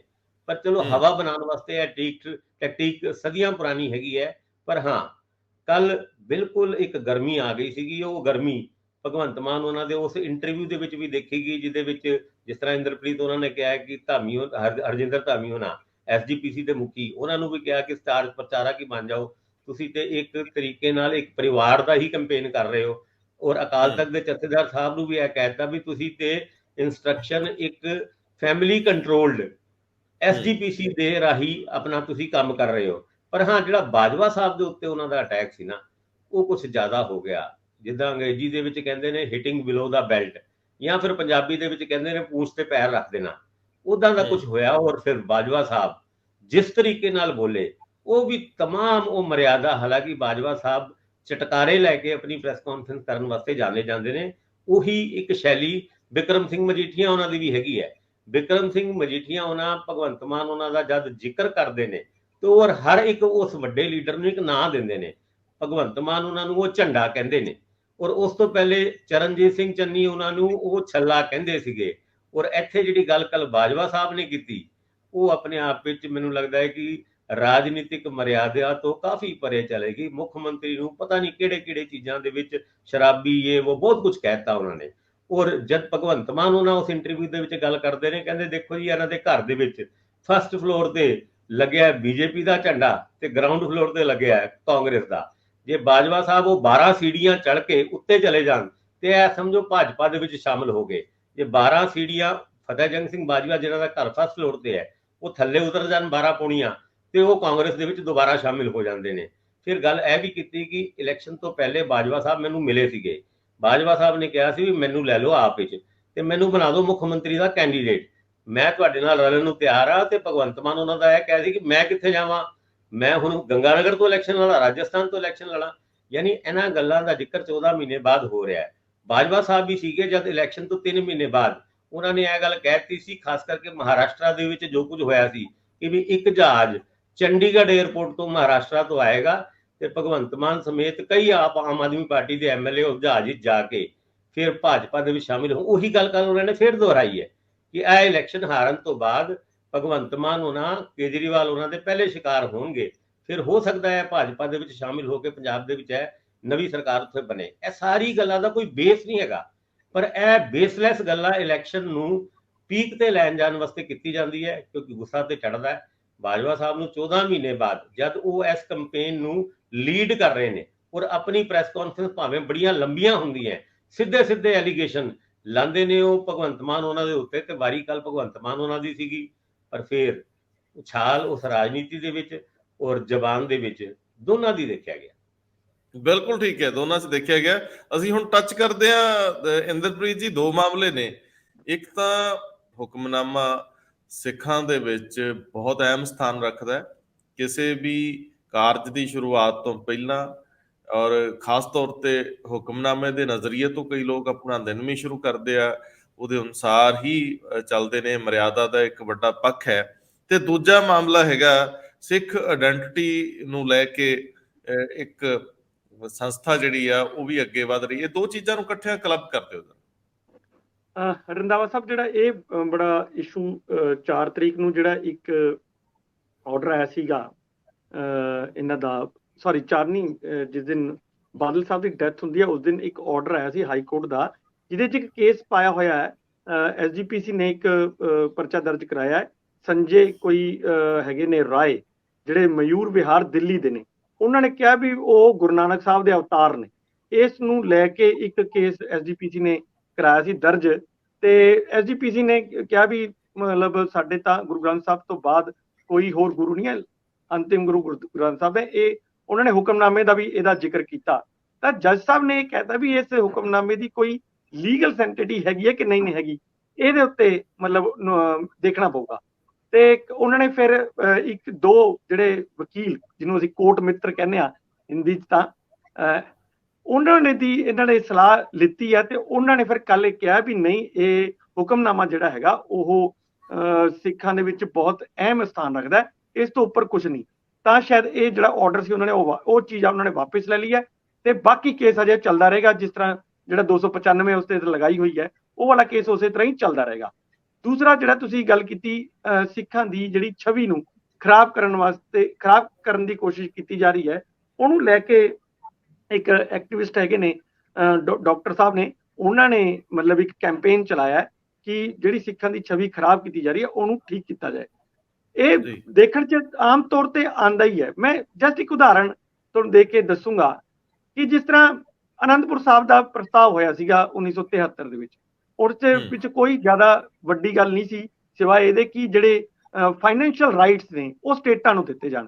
ਇਹੀ ਉਹਦੀ ਮੁੱਖ ਮੰਗ ਸੀ, ਬਾਕੀ ਤਾਂ ਛੋਟੀਆਂ ਮੋਟੀਆਂ ਹੀ ਮੰਗਾਂ ਸੀਗੀਆਂ। ਮੁੱਖ ਮੰਗ ਇਹ ਸੀ, ਪਰ ਉਹਨੂੰ ਦਰਸਾਇਆ ਇਦਾਂ ਗਿਆ ਕਿ ਇਹ ਅਲਗਾਓਵਾਦ ਹੈ, ਇਹ ਅਲੱਗ ਤੌਰ ਤੇ ਆਪਣਾ ਕੋਈ ਖਾਲਿਸਤਾਨ ਮੰਗ ਰਿਹਾ ਹੈ, ਔਰ ਫੈਲਾਇਆ ਵੀ ਇਦਾਂ ਗਿਆ। ਮੀਡੀਆ ਨੂੰ ਇੱਕ ਟੂਲ ਦੇ ਤਰ੍ਹਾਂ ਯੂਜ਼ ਕਰਕੇ ਪੂਰਾ ਨੂੰ ਫੈਲਾਇਆ ਗਿਆ, ਔਰ ਪੂਰੀ ਛਵੀ ਜਿਹੜੀ ਹੈ ਸਿੱਖਾਂ ਦੀ ਖਰਾਬ ਕਰਤੀ। ਇਸੇ ਤਰ੍ਹਾਂ ਹੀ ਇੱਕ ਵਾਰੀ ਏਸ਼ੀਅਨ ਗੇਮਸ ਜਿਹੜੀਆਂ 1982 ਦੀਆਂ ਹੋਈਆਂ ਸੀ, ਸੇਮ ਹੀ ਉਹਦੇ ਵਿੱਚ ਵੀ ਹੋਇਆ। ਕਿਹਾ ਸਿਰਫ ਇਹ ਗਿਆ ਸੀ ਵੀ ਅਸੀਂ ਏਸ਼ੀਅਨ ਗੇਮਸ ਦੇ ਵਿੱਚ ਆਪਣੀ ਗੱਲ ਰੱਖਣ ਲਈ ਧਰਨਾ ਦੇਵਾਂਗੇ, ਪਰ ਉੱਥੇ ਖਬਰ ਇਹ ਲਗਵਾਈ ਗਈ ਕਿ ਜੀ ਧਰਨਾ ਨਹੀਂ, ਏਸ਼ੀਅਨ ਗੇਮਸ ਦਾ ਵਿਰੋਧ ਹੋਊਗਾ। ਜਦਕਿ ਸਿੱਖਾਂ ਦੀ ਲੀਡਰਸ਼ਿਪ ਨੇ ਬਹੁਤ ਉਦੋਂ ਕਿਹਾ ਵੀ ਸਾਡੇ 50% ਤਾਂ ਸਾਡੇ ਹੀ ਖਿਲਾੜੀ ਪੰਜਾਬ ਦੇ ਖੇਲ ਰਹੇ ਨੇ, ਅਸੀਂ ਵਿਰੋਧ ਕਿਉਂ ਕਰਾਂਗੇ, ਅਸੀਂ ਤਾਂ ਆਪਣੀ ਗੱਲ ਰੱਖਣੀ ਹੈ। ਪਰ ਉਹ ਨਹੀਂ ਮੰਨੀ ਗਈ, ਤੇ ਸਾਰੀ ਦੀ ਸਾਰੀ ਦੇਖੋ ਸਿੱਖਾਂ ਦੀ ਛਵੀ ਸੀ ਜਿਹੜੀ ਉਹ ਅਲਗਾਓਵਾਦੀ ਦੇ ਤੌਰ ਤੇ ਪੇਸ਼ ਕਰਤੀ। ਤੇ ਜਦੋਂ ਹੁਣ ਪਿੱਛੇ ਜੇ ਇੱਕ ਦੁਬਾਰਾ ਇਹ ਗੱਲਾਂ ਹੋਰ ਸਟੇਟਾਂ ਨੇ ਵੀ ਸ਼ੁਰੂ ਕਰਤੀਆਂ ਕਿ ਜੀ ਸਟੇਟਾਂ ਨੂੰ ਰਾਈਟਸ ਚਾਹੀਦੇ ਨੇ, ਤਾਂ ਮੈਂ ਪ੍ਰਕਾਸ਼ ਸਿੰਘ ਬਾਦਲ ਸਾਹਿਬ ਨੂੰ ਕਿਹਾ ਸੀਗਾ ਇੱਕ ਉਹਦੇ ਵਿੱਚ ਕਿ ਤੁਸੀਂ ਲੀਡ ਕਿਉਂ ਨਹੀਂ ਕਰਦੇ। ਤਾਂ ਪ੍ਰਕਾਸ਼ ਸਿੰਘ ਬਾਦਲ ਨੇ ਹੱਥ ਜੋੜਦੇ ਸੀ ਸਾਰੇ ਪੱਤਰਕਾਰਾਂ ਦੇ ਸਾਹਮਣੇ ਕਿ ਸਾਨੂੰ ਨਹੀਂ ਕਹਿਣਾ, ਅਸੀਂ ਇਹ ਇੱਕ ਪਹਿਲਾਂ ਜਿਹੜਾ 1973 ਚ ਕਰਕੇ ਇੱਕ 15 ਸਾਲ ਜਿਹੜਾ ਕਾਲਾ ਦੌਰ ਝੇਲਿਆ ਤੇ ਸਿੱਖਾਂ ਦੀ ਛਵੀ ਖਰਾਬ ਹੋਈ ਹੈ, ਮੈਂ ਹੁਣ ਉਹ ਦੁਬਾਰਾ ਨਹੀਂ ਕਰਨਾ ਚਾਹੁੰਦਾ। ਮੇਰੇ ਤਾਂ ਹੱਥ ਮਤਲਬ ਮੈਂ ਤਾਂ ਦੁੱਧ ਦਾ ਜਲਿਆ ਹੋਇਆ, ਤੇ ਹੁਣ ਤਾਂ ਅਸੀਂ ਲੱਸੀ ਨੂੰ ਵੀ ਫੂਕ ਮਾਰ ਮਾਰ ਕੇ ਪੀਂਦੇ ਹਾਂ। ਉਹ ਕਹਿੰਦੇ ਵੀ ਸਾਰੀਆਂ ਸਟੇਟਾਂ ਕੋਲੇ ਹੈਗਾ ਇਹ, ਤੇ ਸਭ ਨੂੰ ਰਾਈਟਸ ਚਾਹੀਦੇ, ਤਾਂ ਉਹ ਖੁਦ ਅੱਗੇ ਆਣ। ਸੋ ਮੈਨੂੰ ਲੱਗਦਾ ਵੀ, ਔਰ ਹੁਣ ਲਗਾਤਾਰ ਫਿਰ ਚਾਹੇ ਉਹ ਅੰਮ੍ਰਿਤਪਾਲ ਦਾ ਮਾਮਲਾ ਹੋਵੇ ਚਾਹੇ ਕਿਸੇ ਹੋਰ ਦਾ ਮਾਮਲਾ ਹੋਵੇ, ਲਗਾਤਾਰ ਇਹ ਜਿਹੜੀ ਇੱਕ ਛਵੀ ਜੀ ਹੈ ਨਾ ਉਹ ਅਲਗਾਓਵਾਦੀ ਬਣਾਉਣ ਦੀ ਕੋਸ਼ਿਸ਼ ਕੀਤੀ ਜਾਂਦੀ ਹੈ। ਹਾਲਾਂਕਿ ਮੈਨੂੰ ਲੱਗਦਾ ਕਿ ਸਿੱਖਾਂ ਦੀ ਜਿਹੜੀ ਵੈਸੇ ਅਗਰ ਜਿਹੜੀ ਚਾਹੇ ਉਹ ਲੰਗਰਾਂ ਨੂੰ ਲੈ ਕੇ ਹੋਵੇ, ਚਾਹੇ ਜਿਹੜੀ ਸੇਵਾ ਕਰਨ ਦੀ ਉਹਨਾਂ ਦੀ ਭਾਵਨਾ ਨੂੰ ਲੈ ਕੇ ਹੋਵੇ, ਉਹ ਜਿਹੜੀ ਚੱਲਦੀ ਹੈ, ਉਹਨਾਂ ਨੇ ਬਹੁਤ ਹੱਦ ਤੱਕ ਉਸ ਛਵੀ ਨੂੰ ਬੈਲੈਂਸ ਕੀਤਾ ਹੋਇਆ। ਅਦਰਵਾਈਜ਼ ਮੈਨੂੰ ਲੱਗਦਾ ਕਿ ਜਿਹੜੀਆਂ ਏਜੰਸੀਆਂ ਹੈਗੀਆਂ ਨੇ ਉਹ ਇਸ ਕੰਮ ਤੋਂ ਪਿੱਛੇ ਨਹੀਂ ਹਟਦੀਆਂ ਕਿ ਉਹਨੂੰ ਕਿਸ ਤਰ੍ਹਾਂ ਡਿਸਟਰੋਏ ਕੀਤਾ ਜਾਏ। ਸੋ ਇਹ ਇੱਕ ਚੰਗੀ ਗੱਲ ਹੈ ਕਿ ਕਿਸੇ ਨੇ ਕੈਂਪੇਨ ਏਦਾਂ ਛੇੜਿਆ, ਉਹਨੂੰ ਮੈਨੂੰ ਲੱਗਦਾ ਕਿ ਸਹੀ ਗੱਲਾਂ ਤਾਂ ਘੱਟੋ ਘੱਟ ਜਿਹੜੀਆਂ ਸਿੱਖੀਜ਼ਮ ਨੂੰ ਲੈ ਕੇ ਹੈਗੀਆਂ ਨੇ ਉਹ ਅੱਗੇ ਆਉਣੀਆਂ ਹੀ ਚਾਹੀਦੀਆਂ। ਸਿੰਘ ਸਾਹਿਬ, ਗਿਆਨੀ ਹਰਪ੍ਰੀਤ ਸਿੰਘ ਕਾਰਜਕਾਰੀ ਜਥੇਦਾਰ ਸ਼੍ਰੀ ਅਕਾਲ ਤਖਤ ਸਾਹਿਬ ਨੇ ਆਨੰਦਪੁਰ ਸਾਹਿਬ ਤੋਂ ਮੇਰੇ ਖਿਆਲ ਹੋਲੇ ਮਹੱਲੇ ਦੇ ਮੌਕੇ ਤੇ ਇਹ ਗੱਲ ਕਹੀ ਸੀ ਕਿ ਸਾਡੀ ਛਵੀ ਖਰਾਬ ਕੀਤੀ ਜਾ ਰਹੀ ਹੈ। ਔਰ ਉਸ ਤੋਂ ਬਾਅਦ ਉਹਨਾਂ ਨੇ ਜਦੋਂ 27 ਤਰੀਕ ਨੂੰ ਇੱਥੇ ਇੱਕ ਇਕੱਤਰਤਾ ਬੁਲਾਈ ਸੀ ਅੰਮ੍ਰਿਤਪਾਲ ਵਾਲੇ ਵਰਤਾਰੇ ਤੋਂ ਬਾਅਦ, ਤੇ ਉਹਦੇ ਵਿੱਚ ਵੀ ਉਹਨਾਂ ਨੇ ਕਿਹਾ ਸੀਗਾ ਕਿ ਅਸੀਂ ਕੋਈ ਇਸ ਤਰ੍ਹਾਂ ਦਾ ਪ੍ਰਬੰਧ ਕਰਨ ਦਾ ਯਤਨ ਕਰਾਂਗੇ ਜਿਹਦੇ ਨਾਲ ਅਸੀਂ ਮੁਕਾਬਲਾ ਕਰ ਸਕੀਏ ਇਸ ਤਰ੍ਹਾਂ ਦੇ ਹੇਟ ਪ੍ਰੋਪੇਗੈਂਡੇ ਦਾ। ਫਿਰ ਉਹਨਾਂ ਨੇ ਜਦੋਂ ਤਖਤ ਸ੍ਰੀ ਦਮਦਮਾ ਸਾਹਿਬ ਵਿਖੇ ਪੱਤਰਕਾਰ ਸੱਦੇ ਸੀ ਤੇ ਉਦੋਂ ਵੀ ਉਹਨਾਂ ਨੇ ਕਿਹਾ ਸੀ ਕਿ ਅਸੀਂ ਹੁਣ ਇਹਦੇ ਖਿਲਾਫ ਇੱਕ ਮੁਹਿੰਮ ਵਿੱਢਾਂਗੇ ਔਰ ਤੁਸੀਂ ਸਾਰੇ ਸਹਿਯੋਗ ਕਰੋ। ਖੈਰ ਅਜੇ ਵਿਧੀਵਤ ਤਰੀਕੇ ਨਾਲ ਜਥੇਬੰਦਕ ਤੌਰ ਤੇ ਸ਼੍ਰੋਮਣੀ ਕਮੇਟੀ ਅਕਾਲ ਤਖਤ ਸਾਹਿਬ ਜਾਂ ਕਿਸੇ ਹੋਰ ਜਗ੍ਹਾ ਤੋਂ ਇਸ ਤਰ੍ਹਾਂ ਦੀ ਕੋਈ ਮੂਵ ਤਾਂ ਨਹੀਂ ਸ਼ੁਰੂ ਹੋਈ, ਪਰ ਜੇ ਕੋਈ ਚੱਲ ਰਹੀ ਹੈ ਤਾਂ ਉਹਨੂੰ ਵੈਲਕਮ ਕਰਨਾ ਬਣਦਾ। ਕਾਹਲੀ 'ਚ 2 ਖਬਰਾਂ ਲੈਂਦੇ ਆ। ਭਾਸਕਰ ਸਾਹਿਬ, ਕੱਲ ਅਮਰੂਦਾਂ ਦਾ ਮਾਮਲਾ ਵਾਹਵਾ ਭਖਿਆ ਰਿਹਾ ਤੇ ਅਮਰੂਦਾਂ ਵਾਲੀ ਪੈਲੀ ਦੇ ਵਿੱਚੋਂ 1.25 ਕਰੋੜ ਦੇ ਅਮਰੂਦ ਤੇ ਉਹਦੇ ਵਿੱਚ ਇੱਕ ਚੀਤਾ ਵਾੜਤਾ ਸੀ, ਉਹ ਪਤਾ ਲੱਗਿਆ। ਉਹ ਕੀ ਚੱਕਰ ਹੈ, ਦੱਸਿਓ ਜਰਾ। ਤੁਸੀਂ ਪ੍ਰਧਾਨ ਮੰਤਰੀ ਦੇ ਚੀਤੇ ਚੂਤੇ ਦਾ ਵੀ ਜ਼ਿਕਰ ਕਰਦੇ ਸੀ, ਦੋਵੇਂ ਚੀਜ਼ਾਂ ਕਲੱਬ ਕਰ ਦੋ। ਫਿਰ ਜਿਹੜੀ ਜਿੰਨ ਬਣਾਈ ਹੋਈ ਆ ਆਪਣੇ ਇੱਕ ਸਰਕਾਰੀ ਅਦਾਰੇ ਨੇ ਕਿਨੂਆ ਤੋਂ, ਉਹਦਾ ਸਵਾਦ ਕਿਹੋ ਜਿਹਾ ਟੇਸਟ ਕੀਤਾ ਇੰਦਰਪ੍ਰੀਤ ਨੇ? ਪੁੱਛਦੇ ਆ ਇਹਨਾਂ ਨੂੰ। ਜੀ ਬਿਲਕੁਲ, ਗੱਲ ਚੀਤੇ ਦੀ ਚੱਲੀ ਹੈ ਤੇ ਉਸ ਤੋਂ ਪਹਿਲੇ ਚਲੋ ਪ੍ਰਧਾਨ ਮੰਤਰੀ ਦੇ ਚੀਤੇ ਵਾਲੀ ਵੀ ਗੱਲ ਕੀਤੀ। ਪਿਛਲੇ ਦਿਨਾਂ ਦੇ ਵਿੱਚ ਪ੍ਰਧਾਨ ਮੰਤਰੀ ਗਏ ਸੀਗੇ, ਉਹ ਜਿੱਥੇ ਉਹ ਚੀਤੇ ਪਹਿਲੇ ਛੱਡੇ ਗਏ ਸੀ ਉਹਨਾਂ ਨੂੰ ਦੇਖਣ, ਤੇ ਪ੍ਰਧਾਨ ਮੰਤਰੀ ਨੂੰ ਚੀਤਾ ਨਜ਼ਰ ਨਹੀਂ ਆਇਆ ਤੇ ਡਰਾਈਵਰ ਨੂੰ, ਜਿਹੜਾ ਉਸ ਗੱਡੀ ਦਾ ਡਰਾਈਵਰ ਸੀਗਾ, ਉਹਨੂੰ ਇਸ ਕਰਕੇ ਨੌਕਰੀ ਤੋਂ ਕੱਢਣ ਦੀ ਗੱਲ ਤੁਰ ਪਈ ਕਿ ਵੀ ਇਹ ਪ੍ਰਧਾਨ ਮੰਤਰੀ ਨੂੰ ਗਲਤ ਜਗ੍ਹਾ ਲੈ ਕੇ ਗਿਆ। ਬਾਅਦ ਚੋਂ ਵਿਭਾਗ ਨੇ ਵੀ ਇਹ ਗੱਲ ਕਹਿਤੀ, ਕਿਉਂਕਿ ਇੰਨੀ ਸਿਕਿਉਰਿਟੀ ਫੋਰਸ ਲੈ ਕੇ ਤੁਸੀਂ ਚੀਤਾ ਦੇਖਣ ਨਿਕਲੋਗੇ ਤੇ ਚੀਤਾ ਵੀ ਡਰ ਜਾਊਗਾ, ਔਰ ਪ੍ਰਧਾਨ ਮੰਤਰੀ ਤੋਂ ਤੇ ਸਾਰੇ ਡਰਦੇ ਨੇ, ਉਹ ਚੀਤਾ ਕਿਉਂ ਨਾ ਡਰੇ। ਪਰ ਹੁਣ ਜਿਹੜੀ ਆ ਅਮਰੂਦਾਂ ਦੇ ਬਾਗ ਦੇ ਵਿੱਚ ਚੀਤੇ ਦੀ ਗੱਲ ਚੱਲ ਰਹੀ ਹੈ, ਉਹਦੇ ਵਿੱਚ ਕੱਲ ਅਸੀਂ ਜ਼ਿਕਰ ਕੀਤਾ ਸੀ ਆਪਣੇ ਪ੍ਰੋਗਰਾਮ ਦੇ ਵਿੱਚ ਕਿਸ ਤਰੀਕੇ ਨਾਲ 132 ਬੂਟੇ 1 ਏਕੜ ਦੇ ਵਿੱਚ ਲਾਏ ਜਾ ਸਕਦੇ ਸੀ, ਉਹਦੇ 2000-2500 ਬੂਟੇ ਦਿਖਾਏ ਗਏ। ਇਹਨਾਂ ਬੂਟਿਆਂ ਤੋਂ ਪਹਿਲੇ ਇੱਕ ਹੋਰ ਗੱਲ ਉੱਥੇ ਸਾਹਮਣੇ ਆਈ ਹੈ ਕਿ ਇੱਕ ਅਫਵਾਹ ਫੈਲਾਈ ਗਈ ਕਿ ਚੀਤਾ ਉੱਥੇ ਉਹਨਾਂ ਜ਼ਮੀਨਾਂ ਦੇ ਉੱਤੇ ਦੇਖਿਆ ਗਿਆ ਜਿਨ੍ਹਾਂ ਜ਼ਮੀਨਾਂ ਨੂੰ ਐਕਵਾਇਰ ਕਰਨ ਦੀ ਗੱਲ ਹੈ। ਉਹ ਡਰ ਇੰਨਾ ਕੁ ਫੈਲਾਇਆ ਗਿਆ, ਉੱਥੇ ਪਿੰਜਰੇ ਵੀ ਲਾਤੇ ਕਿ ਵੀ ਚੀਤੇ ਫੜਨ ਵਾਸਤੇ ਪਿੰਜਰੇ ਲਾ ਦਿੱਤੇ ਗਏ ਨੇ। ਹੁਣ ਜ਼ਮੀਨਾਂ ਦੀ ਪੈਮਾਇਸ਼ ਵਾਸਤੇ ਜਦ ਅਫਸਰ ਆਉਂਦੇ ਨੇ ਤੇ ਕੋਈ ਵੀ ਪਿੰਡ ਦਾ ਵਿਅਕਤੀ ਉੱਥੇ ਨਹੀਂ ਪਹੁੰਚਦਾ। ਅਮਰੂਦ ਹੈਗੇ ਸੀ ਨਹੀਂ ਸੀਗੇ ਇਹਦਾ ਕੋਈ ਜ਼ਿਕਰ ਨਹੀਂ ਹੁੰਦਾ, ਉਹਦੇ ਉੱਤੇ ਬੁਲਡੋਜ਼ਰ ਫੜਾ ਕੇ ਅਮਰੂਦਾਂ ਦਾ ਹਿਸਾਬ ਕਿਤਾਬ ਲੈ ਕੇ ਉਹਦਾ ਅਮਰੂਦਾਂ ਦੀ ਲੱਕੜੀ ਤੱਕ ਦਾ, ਯਾਨੀ ਉਹ ਜਿਹੜੀ ਲੱਕੜ ਬਚਦੀ ਹੈ ਉਹਦਾ ਵੀ ਹਿਸਾਬ ਕਿਤਾਬ ਅਫਸਰ ਨਹੀਂ ਮੰਗਦੇ। ਔਰ ਇਹ ਵੀ ਪਤਾ ਲੱਗਿਆ ਜਿਨ੍ਹਾਂ ਦਿਨਾਂ ਦੇ ਵਿੱਚ ਅਮਰੂਦਾਂ ਦਾ ਖੇਡ ਚੱਲਿਆ ਸੀਗਾ, ਆਸ-ਪਾਸ ਦੀ ਨਰਸਰੀ ਤੇ ਪੰਜਾਬ ਦੀ ਜਿੰਨੀ ਵੀ ਨਰਸਰੀਆਂ ਉੱਥੇ ਅਮਰੂਦ ਦੇ ਉਹਦੇ ਹੀ ਖਤਮ ਹੋ ਗਏ ਸੀਗੇ। ਉਹ ਰਾਜਸਥਾਨ, ਕੋਈ ਵੱਡੀ ਗੱਲ ਨਹੀਂ, ਡਿਬਰੂਗੜ੍ਹ ਤੋਂ ਵੀ ਅਮਰੂਦ ਦੇ ਪੇੜ ਲੈ ਕੇ ਆਏ ਹੁਣ। ਪਰ ਇਹ ਜਿਹੜੇ ਅਮਰੂਦ ਦੇ ਪੇੜ ਜਿੱਥੇ ਵੀ ਸੀ ਉੱਥੇ ਇੱਥੇ ਲਾਏ ਗਏ, ਪਤਾ ਨਹੀਂ ਉਹ ਕਾਗਜ਼ਾਂ 'ਚ ਲਾਏ ਜਾਂ ਕਿੱਦਾਂ ਲਾਏ। ਔਰ 50 ਰੁਪਏ ਦੇ ਇੱਕ ਅਮਰੂਦ ਦੇ ਪੌਦੇ ਦਾ 5500 ਰੁਪਏ ਪਰ ਪੌਦੇ ਦੇ ਹਿਸਾਬ ਨਾਲ ਕੰਪਨਸੇਸ਼ਨ ਲਿੱਤਾ ਗਿਆ। ਔਰ ਉਹ ਕਿੰਨੇ ਕੁ ਵੱਡੇ ਹੁਣ ਅਮਰੂਦ ਹੀ ਕਿਉਂ ਚੁਣੇ? ਗੱਲ ਸਵਾਲ ਆਉਂਦੀ ਹੈ ਵੀ ਹੋਰ ਵੀ ਫਰੂਟ ਹੁੰਦਾ, ਸੇਬ ਸੂਬ ਕਈ ਚੀਜ਼ਾਂ ਹੁੰਦੀ ਹੈ, ਉਹ ਕਿਉਂ ਨਹੀਂ ਚੁਣੇ? ਅਮਰੂਦ ਦਾ ਬੂਟਾ 2 ਸਾਲ ਦੇ ਵਿੱਚ ਪੂਰਾ ਜ਼ਬਰਦਸਤ ਫਲ ਦੇ ਦਿੰਦਾ ਹੈ, ਭਾਵੇਂ ਵੱਡਾ ਹੋਏ ਭਾਵੇਂ ਛੋਟਾ ਹੋਏ। ਇਸ ਕਰਕੇ ਅਮਰੂਦ ਦੇ ਬੂਟਿਆਂ ਨੂੰ ਕਾਗਜ਼ਾਂ ਤੇ ਲਾਇਆ ਗਿਆ। ਕਾਗਜ਼ਾਂ ਤੇ ਇਸ ਕਰਕੇ ਅਸੀਂ ਕਹਿ ਰਹੇ ਹਾਂ ਕਿਉਂਕਿ 2-2500 ਬੂਟੇ 1 ਏਕੜ ਤੇ ਲੱਗ ਹੀ ਨਹੀਂ ਸਕਦੇ, ਕਿਉਂਕਿ 132 ਅਗਰ ਰਿਕਾਰਡ ਤੇ ਲੱਗੇ ਹੋਣਗੇ, ਬਾਕੀ ਤੇ ਸਾਰੇ ਕਾਗਜ਼ਾਂ ਦੇ ਵਿੱਚ ਹੀ ਲੱਗੇ ਹੋਣਗੇ। ਔਰ ਉੱਥੇ ਦੇ ਆਸ-ਪਾਸ ਦੇ ਸਾਰੇ ਨਰਸਰੀਆਂ ਦੇ ਮਾਲੀਆਂ ਤੋਂ ਵਿਜੀਲੈਂਸ ਨੇ ਇਨਕੁਆਇਰੀ ਕੀਤੀ। ਉਹ ਕਹਿੰਦੇ ਵੀ ਪਿਛਲੇ ਦਿਨਾਂ ਦੇ ਵਿੱਚ ਜਦ ਇਹ ਗੱਲ ਤੁਸੀਂ ਕਰ ਰਹੇ 2016 ਦੀ, ਅਮਰੂਦ ਦੀ ਡਿਮਾਂਡ ਬੜੀ ਵੱਧ ਗਈ ਸੀਗੀ। ਸਾਡੇ ਕੋਲ ਜਿੰਨੇ ਬੂਟੇ ਆਉਂਦੇ ਸੀਗੇ ਸਵੇਰੇ ਉਹ ਨਾਲ ਦੇ ਨਾਲ ਹੀ ਚਲੇ ਜਾਂਦੇ ਸੀਗੇ। ਔਰ ਇੱਥੇ ਤੱਕ ਕਿ ਟਰੱਕ ਭਰ ਕੇ ਬੂਟਿਆਂ ਦੀ ਵੀ ਡਿਮਾਂਡ ਉਸ ਟਾਈਮ ਬੜੀ ਫੈਲੀ ਸੀਗੀ ਵੀ ਲਿਆਓ ਅਮਰੂਦ ਜਿੰਨੇ ਹੈਗੇ ਲਾਈਏ। ਹੁਣ ਇਹਦੇ ਵਿੱਚ ਚੀਤੇ ਦਾ ਵੜ ਜਾਣਾ ਰਿਕਾਰਡ। ਔਰ ਜਿਹੜਾ ਕੰਪਲੇਨੈਂਟ ਹੈਗੇ ਸਤਨਾਮ ਸਿੰਘ ਇੱਕ ਕੰਪਲੇਨੈਂਟ ਹੈਗੇ ਆ, ਕਹਿੰਦੇ ਬੜੇ ਟਾਈਮ ਤੋਂ ਮੈਂ ਕੰਪਲੇਂਟ ਕਰ ਰਿਹਾ ਕਿ ਵੀ ਇੱਥੇ ਐਦਾਂ ਦੀ ਗੜਬੜੀਆਂ ਹੋ ਰਹੀ ਆ, ਪਰ ਕੋਈ ਸੁਣਦਾ ਹੀ ਨਹੀਂ। ਔਰ ਜਿੱਥੇ ਤੱਕ ਕਾਗਜ਼ਾਂ ਦੇ ਵਿੱਚ ਰਿਕਾਰਡ ਨੂੰ ਵੀ ਟੈਂਪਰ ਕੀਤਾ ਗਿਆ, ਪਤਨੀ ਦੀ ਨਾਂ ਤੇ ਪਤੀ ਦਾ ਨਾਂ ਨਹੀਂ ਲਿਖਿਆ ਗਿਆ। ਇਹ ਗੱਲਾਂ ਅਸੀਂ ਕੱਲ ਕੀਤੀ ਸੀ। ਇੱਕ ਅਫਸਰ ਦਾ ਤੇ ਉਹਦੇ ਵਿੱਚ ਆ ਵੀ ਜਾਣਾ, 7 ਲੋਕਾਂ ਦਾ ਕੱਲ ਅਰੈਸਟ ਹੋਣਾ, 6 ਨੂੰ ਇੱਕ ਜੁਡੀਸ਼ੀਅਲ ਰਿਮਾਂਡ ਤੇ ਭੇਜ ਦੇਣਾ ਤੇ ਇੱਕ ਨੂੰ ਜਿਹੜਾ ਕਸਟਡੀ ਦੇ ਵਿੱਚ ਭੇਜ ਦੇਣਾ। ਇਹ ਸਾਰੀ ਗੱਲਾਂ ਹੁਣ ਅੱਗੇ ਤੁਰ ਰਹੀ ਹੈ। ਕਈ ਵਾਰ ਵਿਜੀਲੈਂਸ ਵਾਲੇ ਨਾ ਇੱਕ ਜਗ੍ਹਾ ਆ ਕੇ ਖੜ ਜਾਂਦੇ ਨੇ, ਕੁਝ ਅਫਸਰਾਂ ਦੇ ਨਾਂ ਹੋਰ ਚੱਲ ਰਹੇ ਨੇ, ਉਹਨਾਂ ਅਫਸਰਾਂ ਦੇ ਵਿੱਚ ਗਾਜ ਕਿੰਨੀ ਕੁ ਗਿਰੇਗੀ ਪਤਾ ਨਹੀਂ, ਪਰ ਇਹ ਅਮਰੂਦ ਦਾ ਖੇਡ ਬੜਾ ਵੱਡਾ ਹੁੰਦਾ ਜਾ ਰਿਹਾ। ਬਿਲਕੁਲ ਹੁੰਦਾ ਜਾ ਰਿਹਾ। ਕਿਸੇ ਦਾ ਮਰਨ ਹੋਇਆ ਹੁੰਦਾ ਤੇ ਤੁਸੀਂ ਆਪਣੀਆਂ ਮੁੱਛਾਂ ਚੋਂ ਮੁਸ਼ਕੜੀਏ ਹੱਸੀ ਜਾਂਦੇ ਹੋ। ਭਾਸਕਰ ਸਾਹਿਬ, ਜਾਨ ਨਿਕਲਦੀ ਹੈ ਜਿਹਦੇ ਨਾਲ ਵਾਪਰ ਰਹੀ ਹੁੰਦੀ ਹੈ, ਉਦੋਂ ਤੇ ਲੈ ਲੈ ਖਾਤੇ ਪੀਤੇ ਜਾਂਦੇ, ਪੈਸੇ ਕਿਤੇ ਰੁਕੇ ਵੇਖੇ ਅੱਜ ਤੱਕ? ਜਿੰਨੇ ਆਏ ਗਾਂ ਦੀ ਗਾਂ ਤੁਰ ਪੈਂਦੇ। ਹੁਣ ਬਹੁਤ ਔਖਾ ਹੈ, ਬਹੁਤ ਵੱਡੇ ਅਹੁਦੇ ਹੁੰਦੇ ਆ, ਇਹਨਾਂ ਅਹੁਦਿਆਂ ਦੇ ਉੱਤੇ ਜ਼ਖਮ ਬੜੇ ਅਜੀਬੋ ਗਰੀਬ ਹੁੰਦੇ ਆ। ਇੰਦਰਪ੍ਰੀਤ ਜੀ, ਤੁਸੀਂ ਨਾ ਪੀਂਦੇ ਨਾ ਖਾਂਦੇ, ਮੈਂ ਦੇਖਿਆ ਤਾਂ ਉਮਰ ਤੁਸੀਂ ਕਿਤੇ ਦਾਰੂ ਨੂੰ ਹੱਥ ਤੱਕ ਨਹੀਂ ਲਾਇਆ ਤੇ ਕਿਸੇ ਵੀ ਨੌਨ ਵੈਜ ਦੇ ਨੇੜੇ ਨਹੀਂ ਗਏ।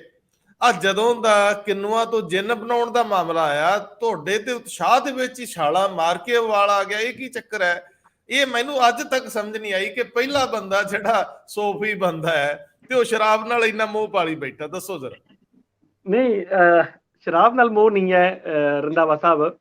ਐਕਚੁਅਲੀ ਮੋਹ ਤਾਂ ਹੈਗਾ ਕਿ ਪ੍ਰੋਸੈਸਿੰਗ ਦਾ। ਮੈਨੂੰ ਅਸੀਂ ਬਹੁਤ ਟਾਈਮ ਤੋਂ ਦੇਖੋ ਇਹਦੇ ਬਾਗਬਾਨੀ ਦੇ ਖੇਤ 'ਚ ਜੁੜੇ ਹੋਏ ਆ, ਤੇ ਮੈਨੂੰ ਹਮੇਸ਼ਾ ਤੋਂ ਹੀ ਇਹ ਪਿਛਲੇ 2 ਜਿਹੜੇ ਸੀਜ਼ਨ ਨੇ ਉਹ ਕਿੰਨੂਆਂ ਦੇ ਇਸ ਤਰ੍ਹਾਂ ਦੇ ਲੱਗੇ ਹੈ ਕਿ ਫਲ ਗਿਰ ਜਾਂਦਾ।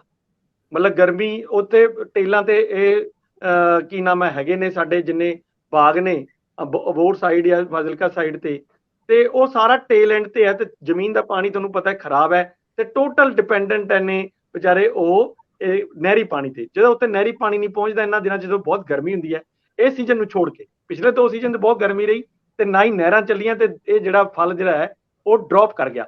ਇਹਦੇ ਤੇ ਕੋਈ ਨਵਾਂ ਇਨੋਵੇਸ਼ਨ ਨਹੀਂ ਹੈ ਕਿ ਇਹਦਾ ਕਰਾਂਗੇ ਕੀ। ਇੰਨਾ ਫਲ ਜਿਹੜਾ ਗਿਰ ਜਾਂਦਾ ਹੈ ਉਹਦਾ ਕੀ ਕੀਤਾ ਜਾਏ।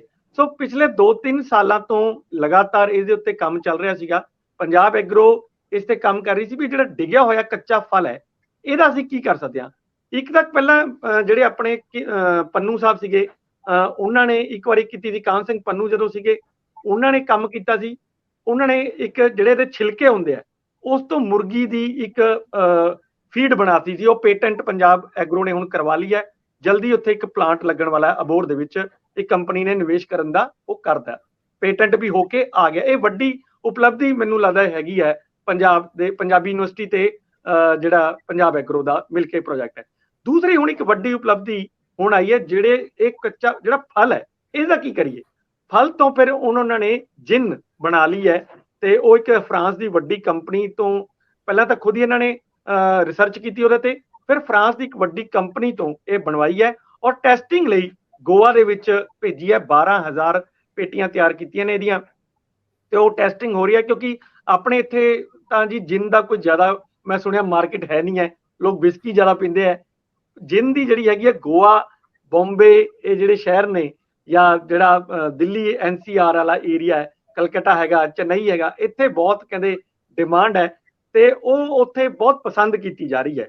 ਤੇ ਕਿਉਂਕਿ ਹੁਣ 1 ਅਪ੍ਰੈਲ ਤੋਂ ਜੀ ਜਿਹੜਾ ਨਵੀਂ ਐਕਸਾਈਜ਼ ਪਾਲਿਸੀ ਆ ਜਾਂਦੀ ਹੈ, ਇਸ ਦੇ ਵਿੱਚ ਪੰਜਾਬ ਐਗਰੋ ਨੂੰ ਸ਼ਾਇਦ ਲਾਇਸੈਂਸ ਮਿਲ ਜਾਏਗਾ, ਤੇ ਉਸ ਤੋਂ ਬਾਅਦ ਇੱਕ ਜੇ ਇਹ ਬਹੁਤ ਕਾਮਯਾਬ ਰਹਿੰਦੀ ਹੈ ਤਾਂ ਜਿਹੜੇ ਪੰਜਾਬ ਦੇ ਕਿੰਨੂਆਂ ਦੇ ਬਾਗਵਾਨ ਹੈਗੇ ਨੇ ਉਹਨਾਂ ਨੂੰ ਉਹਨਾਂ ਦੇ ਜਿਹੜੇ ਡ੍ਰੌਪਿੰਗ ਆਪਾਂ ਫਰੂਟਸ ਹੈਗੇ ਆ ਉਹਨਾਂ ਦਾ ਵੀ ਇੱਕ ਮੁੱਲ ਪੈ ਜਾਏਗਾ।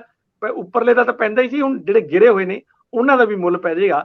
ਤੇ ਮੈਨੂੰ ਤਾਂ ਸਿਰਫ ਉਹਨਾਂ ਦੀ ਉਹ ਚਿੰਤਾ ਕਿ ਅਸੀਂ ਡਾਈਵਰਸੀਫਿਕੇਸ਼ਨ ਦੀ ਗੱਲਾਂ ਤਾਂ ਬਹੁਤ ਜ਼ਿਆਦਾ ਕਰ ਲੈਂਦੇ ਹਾਂ, ਲੇਕਿਨ ਜਿਹੜੀ ਨਾ ਤਾਂ ਉਹਨਾਂ ਦੀ ਮਾਰਕੀਟਿੰਗ ਦੇ ਉੱਤੇ ਕੋਈ ਕੰਮ ਕਰਦੇ ਆ, ਨਾ ਹੀ ਉਹਨਾਂ ਦੀ ਰਿਸਰਚ ਦੇ ਉੱਤੇ ਕੋਈ ਕੰਮ ਕਰਦੇ ਆ, ਨਾ ਹੀ ਜਿਹੜੀਆਂ ਹੋਰ ਚੀਜ਼ਾਂ ਉਹ ਤੋਂ ਹੋ ਸਕਦੀਆਂ ਨੇ।